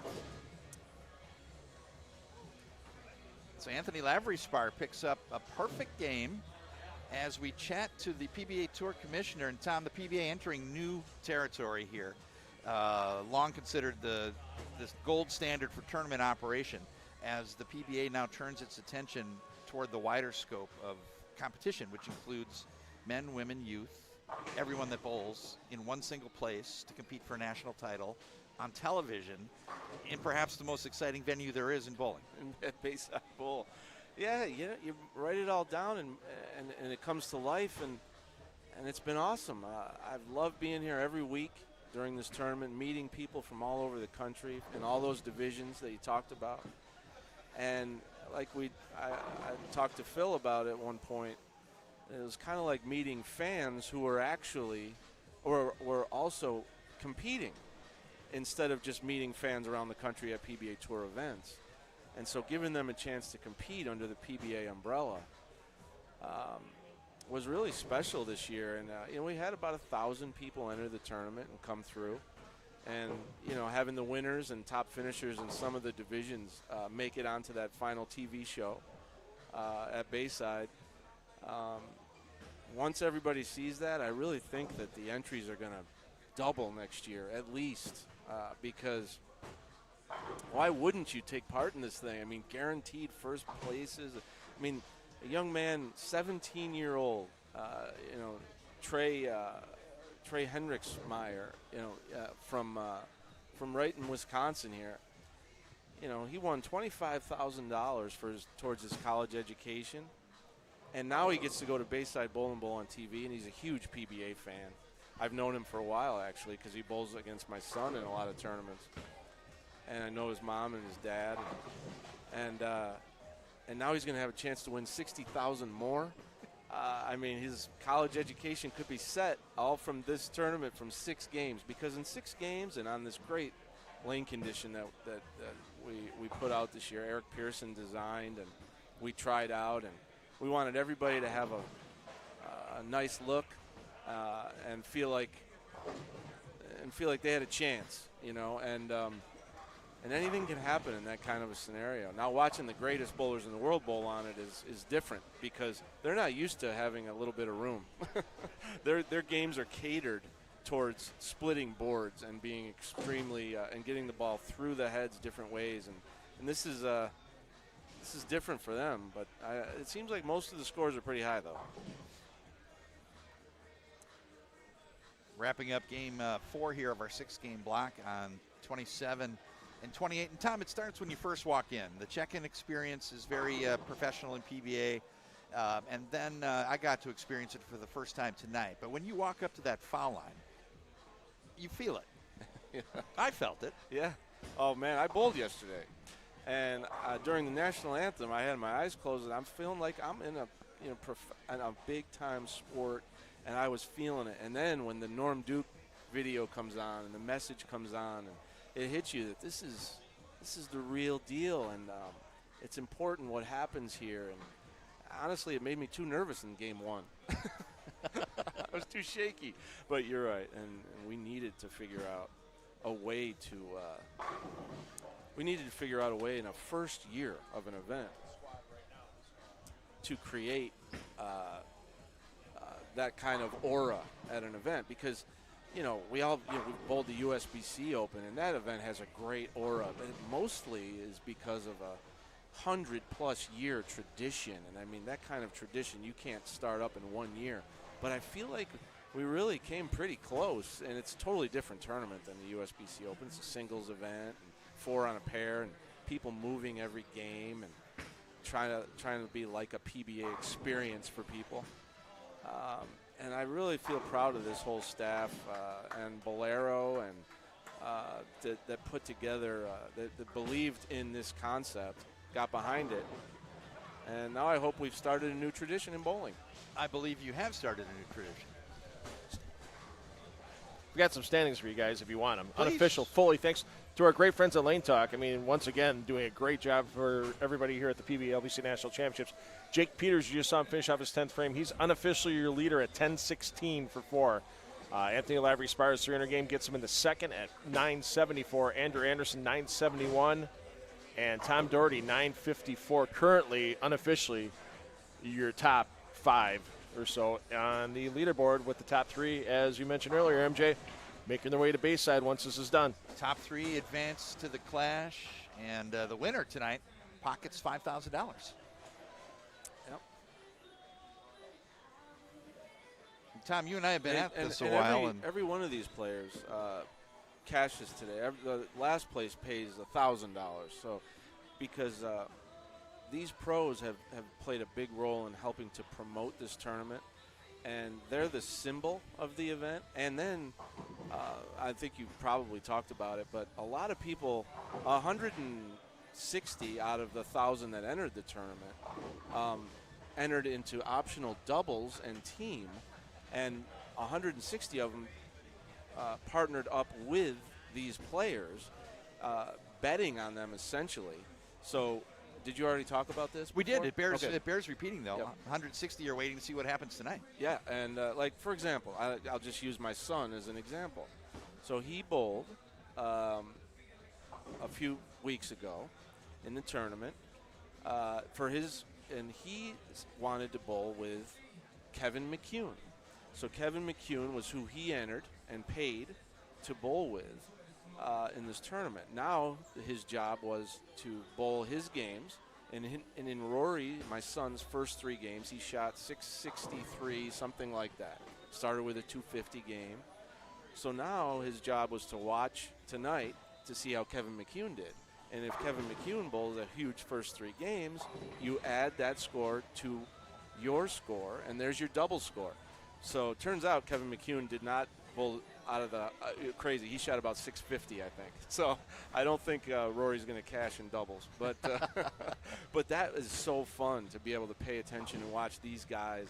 And the number 1 player chosen, I'll tell everybody, was E.J. Tackett. EJ was chosen by, I think 40 different people. So I want to bowl with EJ. I'm not sure what he shot his first 3, but all those people know their double scores now. So it's another cool twist to this event that's never happened before. It's almost like fantasy sports, but you actually compete and watch your fantasy partner actually compete on the last day of the event. And I think that's going to be an element of this that continues to grow as well. Not a bad thought to have the shoe-in for Player of the Year as your doubles partner. As I've mentioned. Well, but if you're gambling, I mean, and I've thought that through myself. I mean, if you're gambling, a lot of times you don't want to take the favorite because you want to stand on the side. So, for example, if Rory had chosen E.J. Tackett and 40 other people choose E.J. Tackett, if Rory didn't beat those other people in his first 3 games, then he cannot beat them because EJ's score is going to count for all of theirs. So you try to pick an underdog maybe, or someone that maybe wouldn't have too many partners, hope they go huge. Like Jake Peters sounds like he would have been a great partner. And now your lower score than someone else in the tournament that entered doubles might mean more because your partner went higher and you're the only person that partnered with him. So a lot of strategy even in choosing those partners. And we're riding along here on lanes 53 and 54. That's Chris Vye with Kyle Troop. And just a recap that this LBC Certification National Championship began on June 3rd, running through yesterday, with all players bowling 6 games across 6 pairs of lanes for their single score. And they had the optional opportunity to team up or to doubles up based on people that would bowl in the future. Top 12 bowlers from 6 divisions will advance to the PBA LBC Class Championship on September 24th at Bayside Bowl. So, Tom, the top 3 pros tonight will join the top 3 from the Open Classic and the Women's Classic, and then joined by 1 each from the Men's and Women's Handicap and Senior Classic. And a top 12 clash will determine who will hoist the Duke. And anybody can win a clash. Anybody can win. We've seen. I remember when Nelly beat Rhino Page one year in the class competition. I remember when we were both enthused and horrified when the concept first debuted. Yet, the moments it has produced, going back to the first one, especially with Liz Johnson crashing the party yesterday, the first great clash was, look it up online, Jenny Brown versus Liz Johnson. It was awesome. You know, you and I were both at USBC at the time, and the concept is extremely similar to what we're doing now, but that was our idea, to take the winners of all the divisions and major tournaments at the USBC and bring them all together for one television show and put them in a clash format to make it really exciting and give everybody an equal chance. So you're going to see the handicap women's division player who's I think she's about a 140 average bowler, bowling against whoever makes it out of the top 3 tonight in the professional bowlers, and that will be fun to watch because, in a clash, you can throw a decent shot, get 6, and somebody else can just hit the headpin, survive every round with an 8, a 9, you never know, and it'll be really, really fun to watch. And that's going to be big money, $60 grand for first. I think once that show airs again, I think that everybody's going to realize I got to get in this tournament next year. I want to bowl at Bayside will be a major takeaway there. Chris Vi up with the front 3. Chris Vi, major titleist at the 21 USBC Masters. He's bowled perfect on television. Looks like Kyle Troop's bowling pretty good. He's 952 through, that means he was 932 after 4, which is about 70 behind where Jake was. But let's see where Kyle is here, game 5 on this block. He had talked about starting with the quick response balls and then following the pattern to the left. Doesn't look too deep. 4th arrow maybe, between 4th and 5th? Yeah, I think the moves are probably going to be a lot different. Whoops, strike. That's something they're not used to, getting a little bit more room on this pattern. But I'm sure that the moves will be different for these guys than on my squad, for example, where I barely moved. I mean, once I had a shot, because, you don't have every single player splitting boards with high revolutions like you have in this squad. So the transition's probably a little bit different. But look at Stu going still direct, still right, and he's throwing big game. He's got the front 4 and he's 950 before he even starts. That's before any number from this game. So he's in good shape.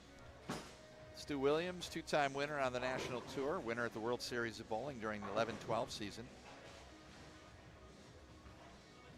Bowling with Darren Tang.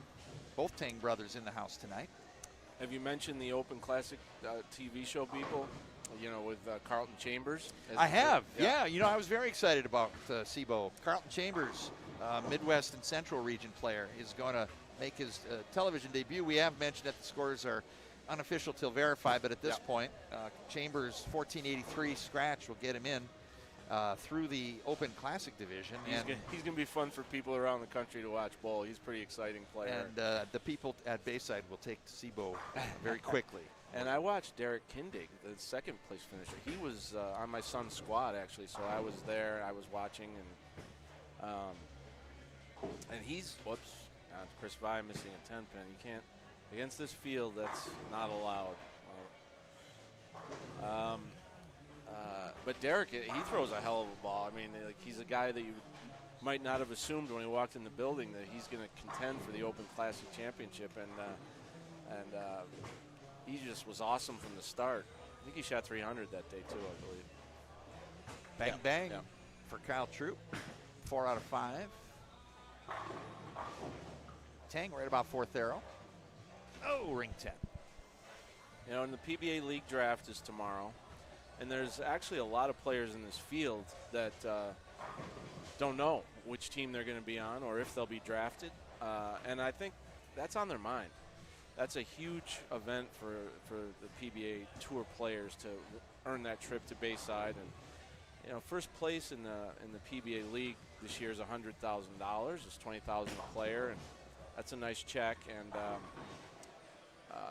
more than anything, you just want to feel the respect of being on a team. And I know there's a few guys in here who think, you know, well, I don't know if I'll get picked, or I don't know if I'll be retained by the team I'm on, and then have to go back into the draft. And that'll be on Bowl TV tomorrow for free.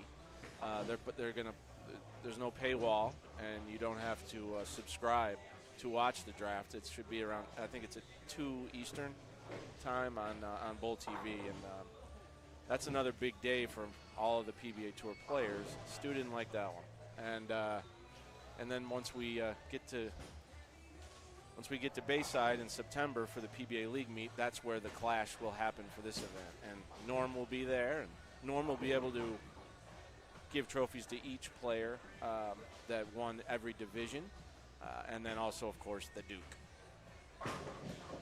33-4, Jake Peters, 3 strikes, working on a spare with Chris Prather. Last time we did a clash on the PBA Tour was at Bayside Bowl in the PBA League clash, and do you know who won? Jake Peters. Jake, he outlasted everybody in that event. Won a nice check. It was a good show. Talked about the innovations over time during your commissionership, and I guess it all starts with the World Series of Bowling. But had you imagined when you moved to the PBA that you would have to deal with a worldwide recession in 2008, the worldwide pandemic in 2020. So not only have market forces and the needs of players and television, there's so many things that have changed the bowling landscape, and you've had to find a way around it each time.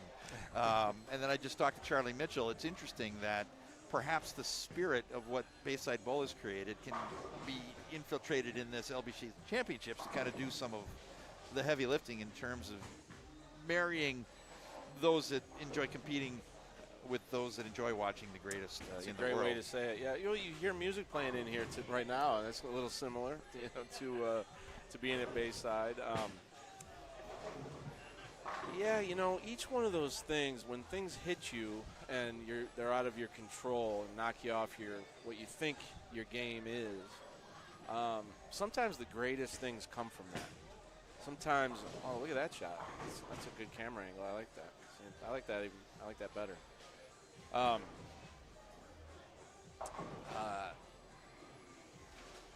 The World Series happened because the World Series happened because. Oh, wait a minute. Where's Jake on this? Better tell him. 'Cause look. Attempting to get some scores from across the field. Sorry to interrupt that. But the World Series came a lot because of that recession. And so we were able to push that concept through, to save the players money, to create efficiencies, and yet at the same time recognize the need to increase our international participation and make it more inviting for international players, and also just create a whole new way to look at the game. And at first it was like, what are you doing? But now we're on the 14th year of it, and everybody looks forward to the World Series.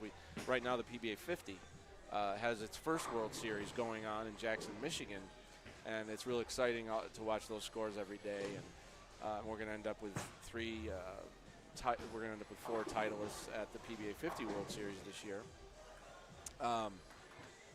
And then COVID, entered in we came up with a new way to run a players championship, regionally based. We came up with different made-for-TV products that last to this day, and so sometimes great stuff comes from necessity, and I'm definitely pride myself on that, and also our staff that's very quick to adapt and be able to embrace change and be flexible. And it's one great thing about bowling. You can there's a lot of different ways you can do it, and we've done a lot of them. I'll take it one further. Yeah. I'll take it one further. Gary Bettman doesn't have a slap shot. Roger Goodell is not chasing down a quarterback. Tom Clark had to stand on the approach and pry it off his hand yesterday under game conditions.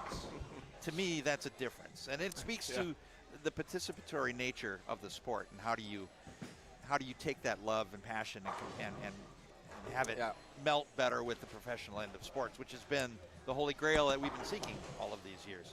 Yeah, appreciation for the professionals, respect,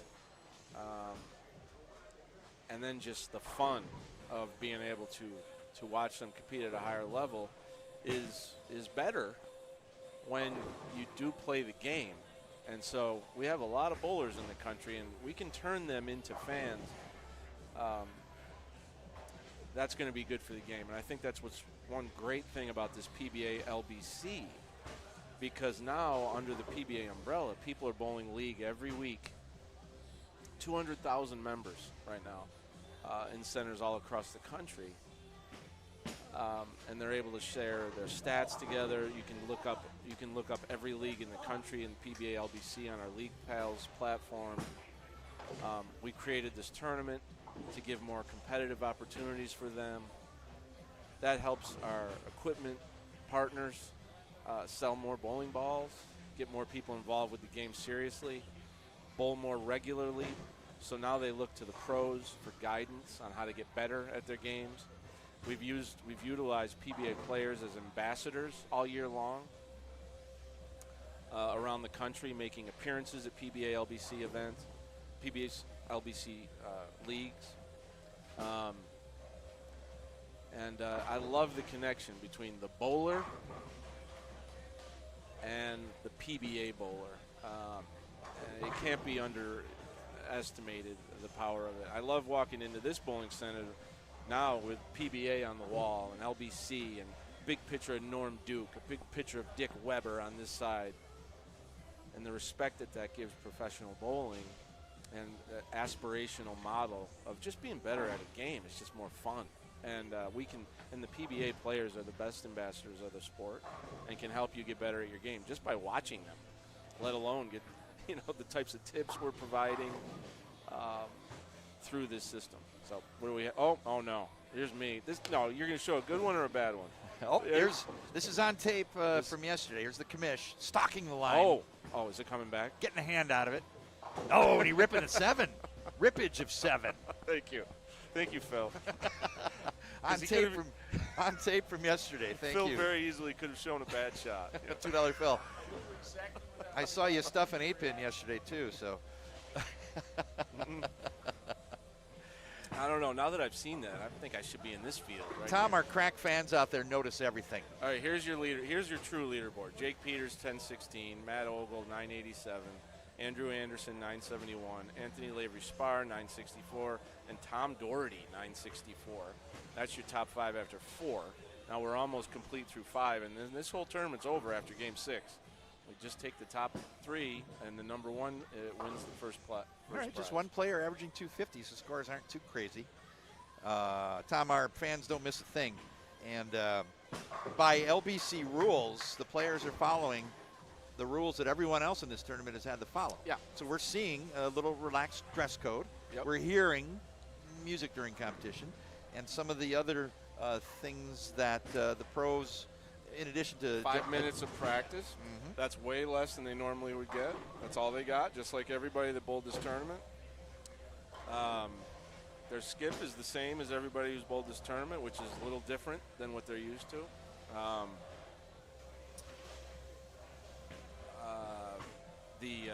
What else was I gonna? They can. You know what? They can even have a beer. That's allowed during the whole run of the tournament. I've seen regular players having a beer, having a drink, and they can. I don't think any of these guys are, but they could, and that's not allowed during PBA Tour, actual PBA Tour title events. These guys, you could even wear a T-shirt bowling if it's acceptable, and these guys are all wearing, for the most part, their uniforms and they're representing their sponsors, but you don't have to. It's a little, like you said, a lot more lax. far as lane play too, we're 5 games in, and obviously you see the migration left, but I'm not seeing lofting yet, and some of the other things that may not provide a competitive environment that folks would like to see or players would like to compete on. So I'm not seeing that at this point. We're bowling on 42-foot pattern with 28.7 milliliters of the Kegel ice conditioner. Here's a angle of Sean Rash. Packs the pocket, future Hall of Famer. And Sean was one of the players that came here during a weekend and sat with Phil and gave great commentary during the event. It gave a lot of lessons to a lot of people that you could buy a lesson. You can buy time on Specto lanes here, on lanes with Specto, so you could see your measurements and your rev rate and your ball speed and which boards you're hitting every shot and what works for you and what doesn't. And we have a whole bunch of lanes at the end of the house here that are set up for that. And of course, on the other side of the building, we have the Peterson Classic as an ultimate side event, and the Lumberjack as a great side event. So you walk into this building this summer in Milwaukee, and it was just pure bowling competition. I was very nervous about it. I'm nervous about everything, and I'm always that's kind of our job, is to be nervous about everything and make sure everything works out. And I tell you, I'm really happy with this. This is the last day of the event, but it was very smooth. It was very fun. Everyone that came had a really good time. The only things I ever heard from anyone who bowled the tournament were, when's it going to be next year? Or is it back here next year? This was a lot of fun. Thank you for putting this on. And it was awesome. It was awesome. And you get this great feeling of, well, you can bowl the Pete, just this classic thing, and there's this new national championship under the PBA League umbrella. It's almost like a dream come true. So I really feel like it'll keep growing. It's a nice 1-2-3 punch when you get to bowl the LBC, the Lumberjack, and the Pete, and come to one of the better cities in the United States, especially in June and July, with everything that's happening. Weather here's better than anywhere in the country right now, and it's 80 degrees, perfect outside. Perfect. And then you have the great things, and then Milwaukee's just connection with bowling. I mean, you had Charlie in here. I'm sure you talked about it, but Charlie Mitchell and his crew, and Kyle Troop and Arturo Quintero, they were at Howler House last night, throwing games on the oldest certified lanes in the United States. We did broach that subject. Yeah, sure. How'd they do last night? But they probably were a little recovering mode. They had fun, and it's a difficult place to leave once you've entered. Yeah. The hospitality runs deep. That's a good way to say it.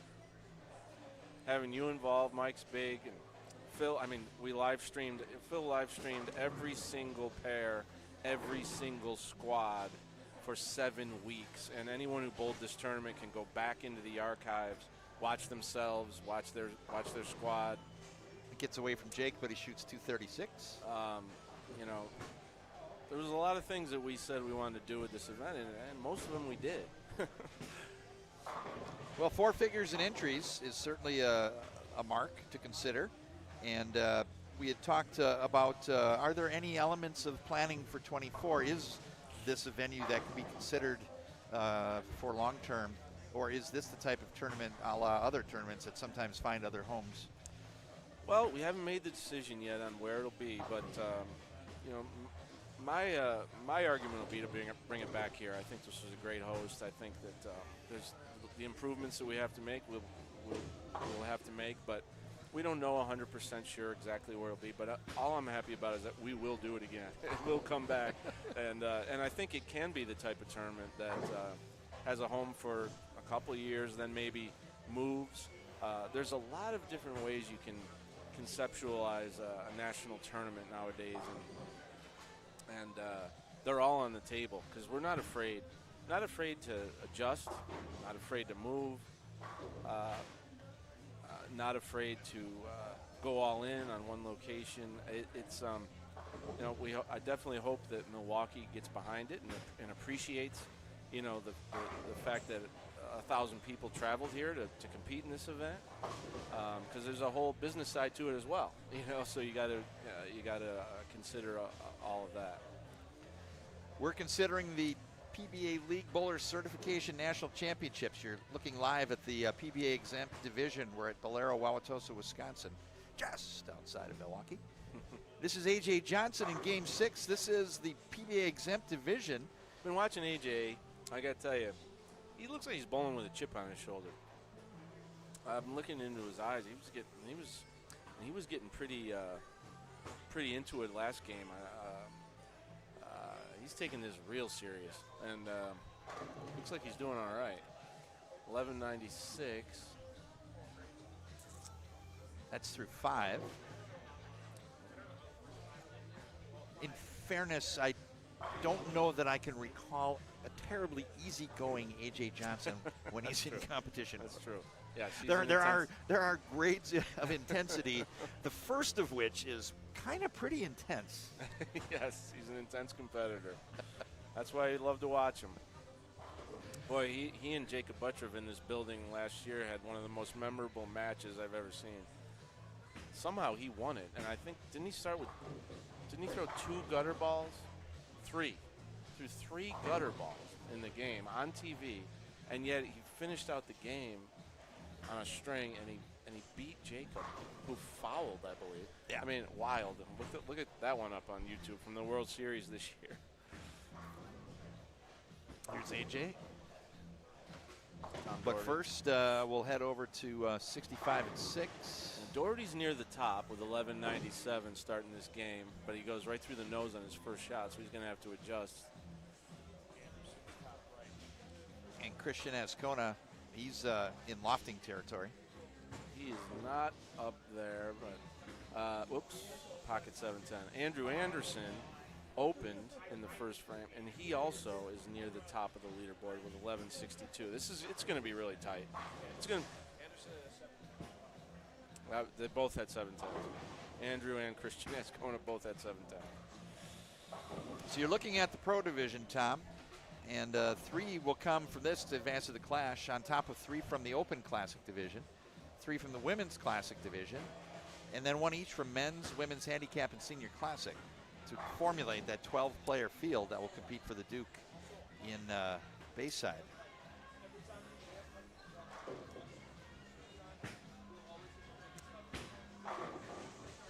And DJ Archer, 1145. The women who are likely to be in it are a who's who. I mean, Liz Johnson. I mean, she shot 15.28 yesterday here. She's an incredible performer. I mean, she needed a 273, I think, to take the lead, and shot 279 in her last game. And you gotta. Well, she's clearly in the GOAT conversation for women's bowling in the history of the game. I mean, Liz Johnson, Kelly Kulik, Matt. Who am I thinking of from back in the day? Oh, like a Marion Ladaway. Marion Ladaway. Yeah. Yes, sir.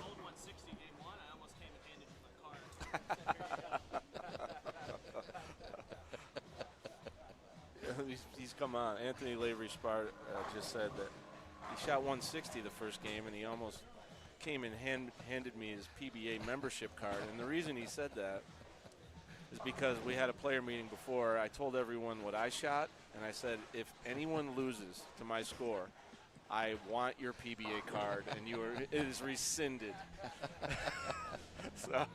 So Anthony, wow, he shot 160. What did he shoot after that? I mean, my God, he was 964 after 4, and he shot 160 his first game. Just shot 800 the next 3. So I did not shoot 800 my next 3. Next 4. Well, yeah, for me, 4. Yes, I did. Yeah. Here's a back. Look at AJ. 4-bagger after a spare in the first. Let's see where he's at. About between 4th and 5th. Wow. That That one ball snapped. grabbed. It's not the ball, I don't think. It's a different ball.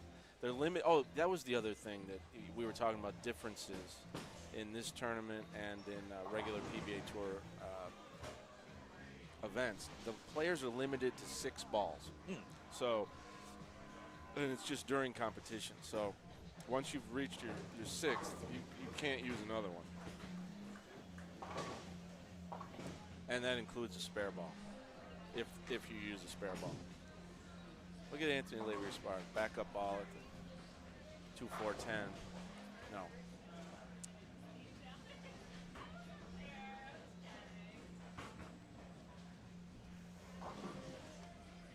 Sean Lavery-Spar, he had a pretty good year this year, I think. Sometimes I have to admit I get the Lavery-Spars confused. But Anthony. But then Sean, I think he had a good year this year too. So they're impressive to watch. So they're very unique game. They have unique games and they're Completely pretty unique. similar. A.J. Johnson to the right, and Tom Mitch Hupe in the midst of a all but certain Hall of Fame career for E.J. Tackett and a Player of the Year award this year. Also some notable first-time champions this year. Among them, Mitch Hupe winning just recently with Packy Hanrahan at the Roth Holman doubles. And Packy was a first-time winner, and he won 2 this year. Yeah, they were amazing in the doubles. I mean, Packy almost broke Mike Alby's record for I think it was 9 games. He gave it a real close run. He can get. I thought he'd be a good pick for this event. Actually, I thought Packy can go high when he's got a good look. I mean, like real high, And they're great friends, and all the kids watch Packy and Mitch Hupe on YouTube, and they get to know them, and they have great personalities, and they love the game, and it shows. And they do all these videos on their YouTube channel, and they're big fan favorites because of that. There's a lot of really ambitious YouTubers out there on tour. Darren Tang, another one. Of course, Brad and Kyle. They kind of started the whole thing, and they have great fan bases because of those. Because you get to know them through those series of programs that they produce themselves. Game 6 of our 6-game block as we complete the qualifying portion of our League Bowler Certification National Championships.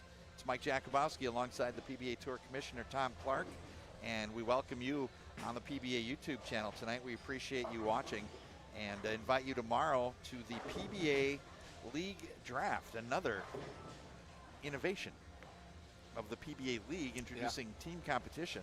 2013 we started that, and it was kind of like, it was more than fledgling at first, and a little different to bring a team concept to the PBA Tour, which has been known as an individual sport.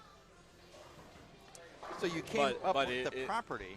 Yeah, then you found the right place to put it. You got it. That's what gave it new life and has made it sustainable, is Bayside Bowl. And I'll never forget the first time I went to Bayside Bowl in Portland, Maine, and walked in the building. Well, the first thing they told me, Charlie, the proprietor, told me that unfortunately we can't, we're not going to be able to do a PBA Tour event there. We only have 10 lanes.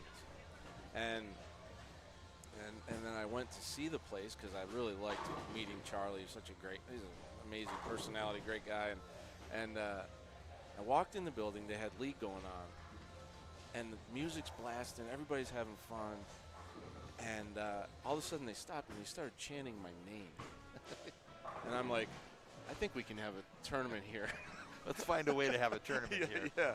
And I had more fun that night than I should be allowed to have working. And side-looking Matt Ogle on the twin spin. Basically told Charlie, we only need 2 lanes, to do a great program. And this building, and the setting in here would be perfect. The sound is going to echo. The people here have never heard strikes like the PBA will bring, and the PBA has never heard fans like Bayside Bowl will bring. His crowd and his league there, Bopo League, is I really wish was the model across the country, and more people would have fun. And they have really unique rules for their league too. No handicap, no prize money. No prize money. People bowl for the banner, and it's just incredibly fun. And it was a 10-lane house. Now he's expanded and it's become this awesome facility. But even when it was a 10-lane house and in their league, he has 50 teams. They bowl every night of the week in the same league and are scheduled. It's a really unique concept, and then bringing the PBA in there and melding the two together, the fans, the bowlers, with the PBA, became an ultimate party. Phil's the one who was in there saying it was, what do you call it, bowling heaven? I think he called it bowling heaven. I can't take credit for that. That's Steve Pfeiffer, Sparky Pfeiffer from the Spare Time Now Bowling podcast. But Sparky claimed it bowling heaven, and well, I won't. Charlie probably made T-shirts after that. I won't tell Sparky that they made T-shirts because he'll ask for 5%. But they made T-shirts with bowling heaven on it. And I can't wait and you can't wait to go back every year. And that's the main reason everybody wants to be in the PBA league. You don't want to miss that trip. No. Jake Peters up in Game 6. Couple spares, 4th frame. Yeah, Jake he's 1290. Wow. So he's got to still be the leader, I would guess.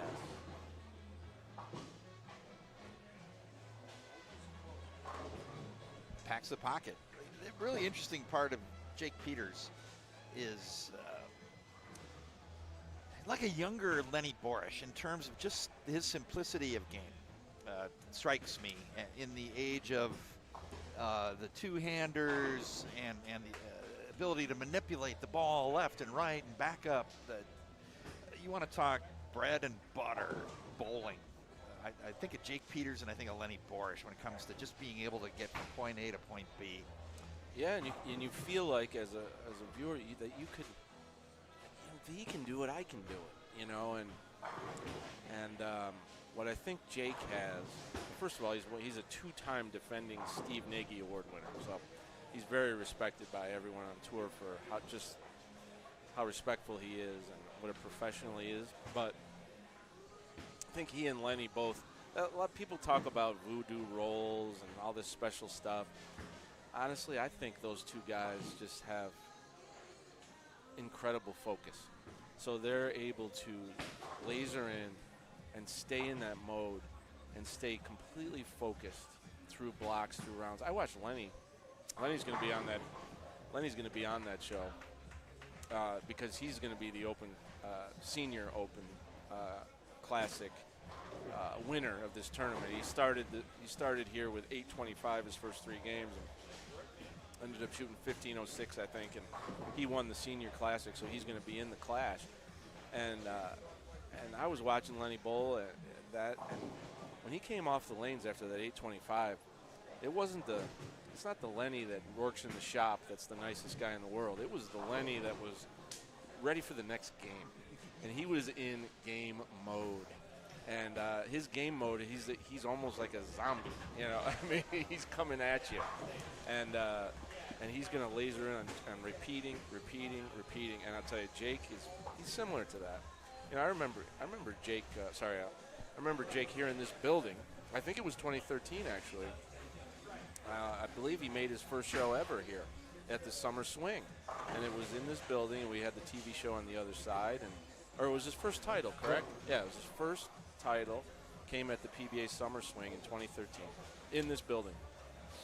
So, gentlemen, A.J. Johnson just finished with 268 his final game, 1444 for the total, so plus 244. Kind of the number to set right now, the way it's watching his ball rep Brett Spangler talk to him. So, we'll see what happens for A.J. Johnson, but he may have a chance to make that show at Bayside. Talk about focus. That's A.J. right now. And he is working it with Brett Spangler right now, but with a game plan for the last game. Brett from Motive.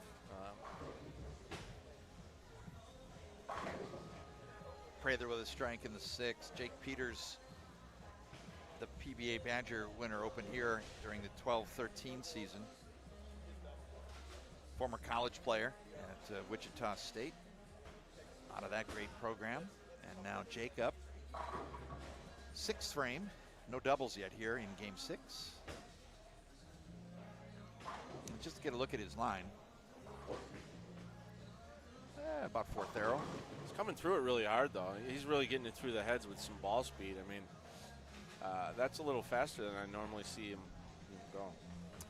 He talked to him right before the round, and he mentioned he's aware of the high friction surface here, and he was just looking to use the 6 balls in his arsenal to find something that was smooth and predictable that he could manipulate through. As we look at Ogle from side view, Ogle had a great World Series in this building. Won his first title this year as well at the World Series, and I think a lot of people thought he'd be tough to beat in this type of format, on this type of condition, because he's kind of turned into a hell of a machine, getting the ball down the lane and striking. But he's in the running. Among first-time titleists, Ogle winning his first singles this year to add to his doubles title with Sean Rash back in 2019. And how about this man, Kevin McCune, making a splash? What a year he had! Another first-time winner, and a major winner, and he made his family have the first ever. Don McCune, Eugene McCune, and now Kevin McCune, grandfather, father, and son, all PBA National Tour champions. Peters looking to double up here, 7th frame here in Game 6. PBA exempt division, final game of qualifying in the LBC National Championships. Oh, 6th round of 10.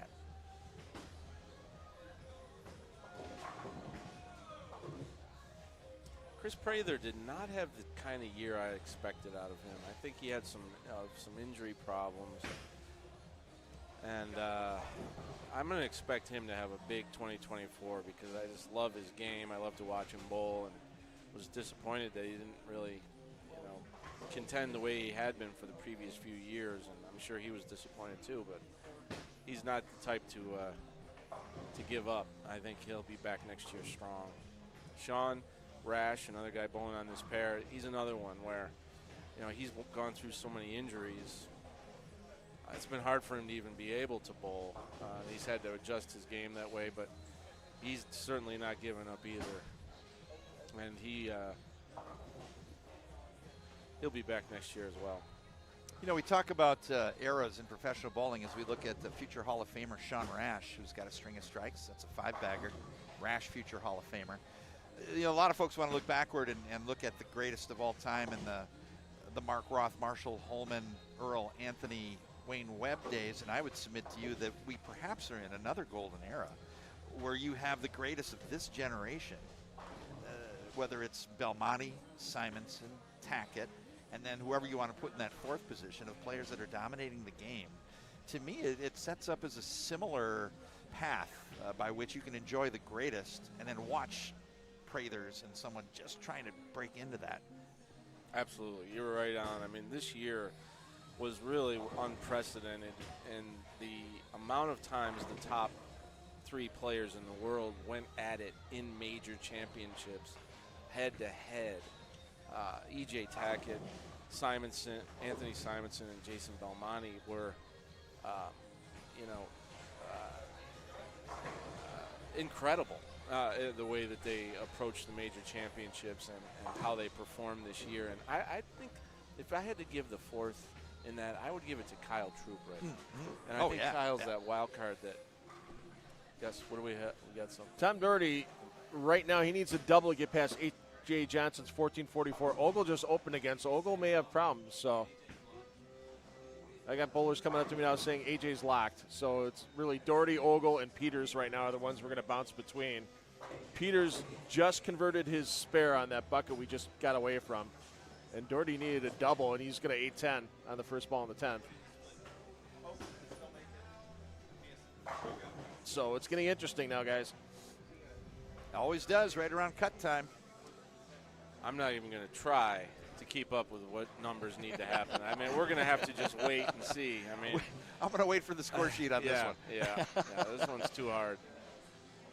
Too many good dark horses. Although generally, Mr. Rash is pretty good at that type of a calculation. Yeah, he does it like by osmosis or something. I don't know how he does it.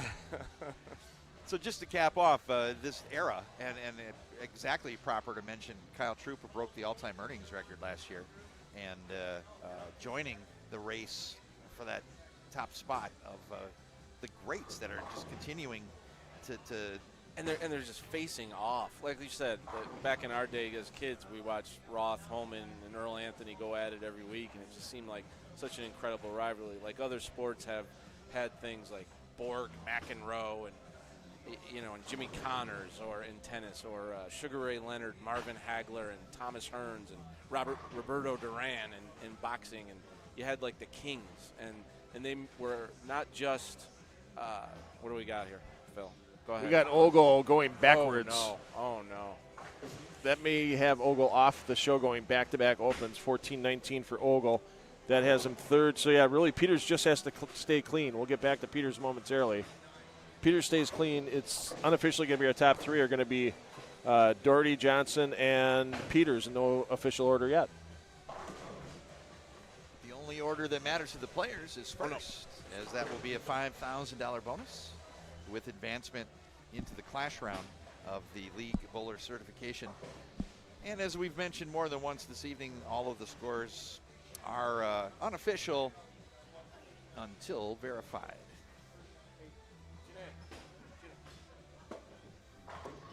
Jake Peters, ninth frame.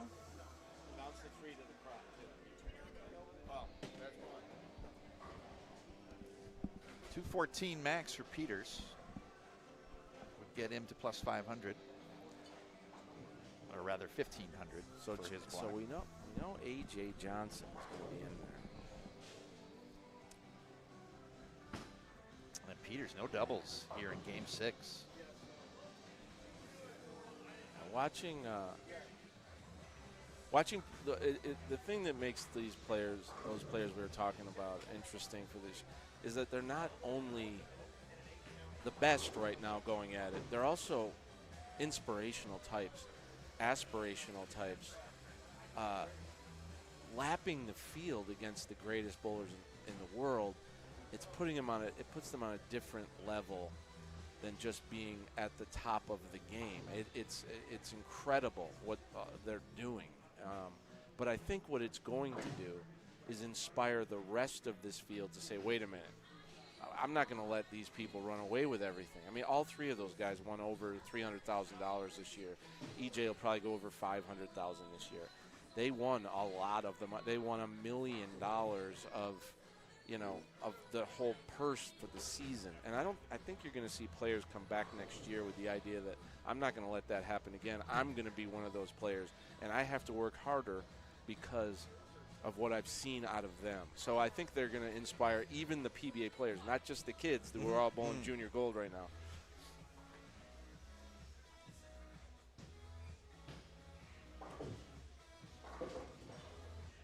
Prather finishing up.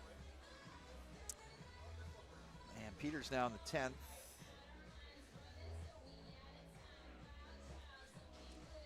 .203 with 3 strikes.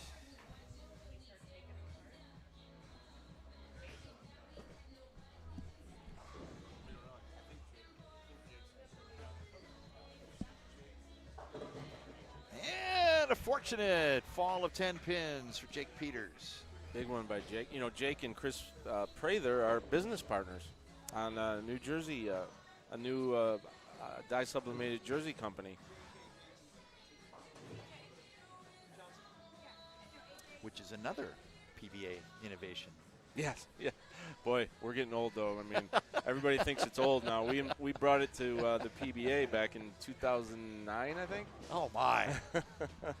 Yeah, dye sub was something that no one had ever really seen in bowling before, and and now it's just completely accepted. And now you can get baby outfits. Jake, AJ, and Tom Doherty, is that, and we're going to... Yeah, unofficially, we'll keep it there for now, and let's stay tuned to PBA.com. And Tom, a great 2023. We've got one more big event coming at the end of this year with PBA League. We look forward to tomorrow's draft to fill up those teams. Draft tomorrow, 2 o'clock Eastern time, Bowl TV, free to all. You don't have to be a subscriber. They're going to make it free. Thanks to Bowl TV for that. We'll find out who's on those teams, and then we'll see in September. We also have the Lucy mixed doubles happening at the end of the month, and we also have the PBA Skill Ball Challenge next week, this coming weekend in Detroit at Thunderbolt Lanes, in conjunction with the Teen Masters. All the players, the top 8 players from our Classic Series that we ran this year, are going to be using the same low technology Teen Masters bowling ball, skill ball, PBA skill ball, and bowling on the Teen Masters patterns while the Teen Masters kids are all there getting ready for their tournament to start. That's going to be electric in the Thunderbolt Arena. So there's still a lot of things left to watch on the PBA Tour for the rest of this season. Some people are going to be upset. They had a bad last game, and it's unfortunate here today. But that's a pretty good 3. I think like Jake won the Clash at Bayside Bowl before, so he's going to be back in there. AJ, we know his fire, and Tom Doherty is another one of the big personalities on the PBA Tour. Assuming those numbers are correct, that's who the amateurs are going to both be bowling against. Trey and Derek and Carlton Chambers in the Open Division, and then in the Women's Classic, likely Liz Johnson and Verity Crawley and Danielle McEwen. What a star-studded group coming from that division. We're still going through all the handicap, so make sure the handicap divisions are right. But you'll have the men's handicap, and then you'll have the women's handicap winners, and then you have Lenny Borish coming out of the Senior Classic division. He'll be in that clash, and I wouldn't want to go against him and have to beat him every shot. So plenty of action yet to come. We'll round out the rosters for the PBA League tomorrow. We will have 12 bowlers verified for competition in the PBA League Bowler Certification National Championships Clash. And on September 24th at Bayside Bowl, someone is going to hoist the Duke. The Duke. Well, the best trophy in sports now, I think. And Norm Duke will be there to present it. I can't wait. It's going to be unbelievable. But thanks again to everybody who bowled this tournament. If you came with your team, like I did, I came with my Wednesday night team, Carl Range and Bob Mackey, and our fourth teammate, Tom Bellert, couldn't make it this year, but he'll be with us next year. And I would encourage you next year, bring your team to the PBA LBC National Championships. Anybody can win. Everybody is going to have fun and feel like they're part of something special. So thanks to everybody, the 1,000 that came this year. I'm glad I got to meet most of you, and I hope you enjoyed the show, the PBA LBC National Championships Clash, when it airs later this fall. Yep, coming up on October 1st on FS1. Our thanks to everyone here at Bolero, historic Bolero in Wauwatosa, Wisconsin. The tournament management staff, all the staff, the bartenders, lane maintenance crew. Also, our big thanks to Phil Brilo, $2 Phil and 10 on the Deck Productions for production support for every single lane of competition during this entire event. Transparency and ability to watch live online. For Tom Clark, this is Mike Jakubowski. We appreciate you checking us out on the PBA YouTube channel. Get out and throw the ball this week. Enjoy the great sport of bowling with family and friends. For more information on the Professional Bowlers Association, you can always visit pba.com. Until next time, pleasant good evening from Greater Milwaukee. Happy summer and good night.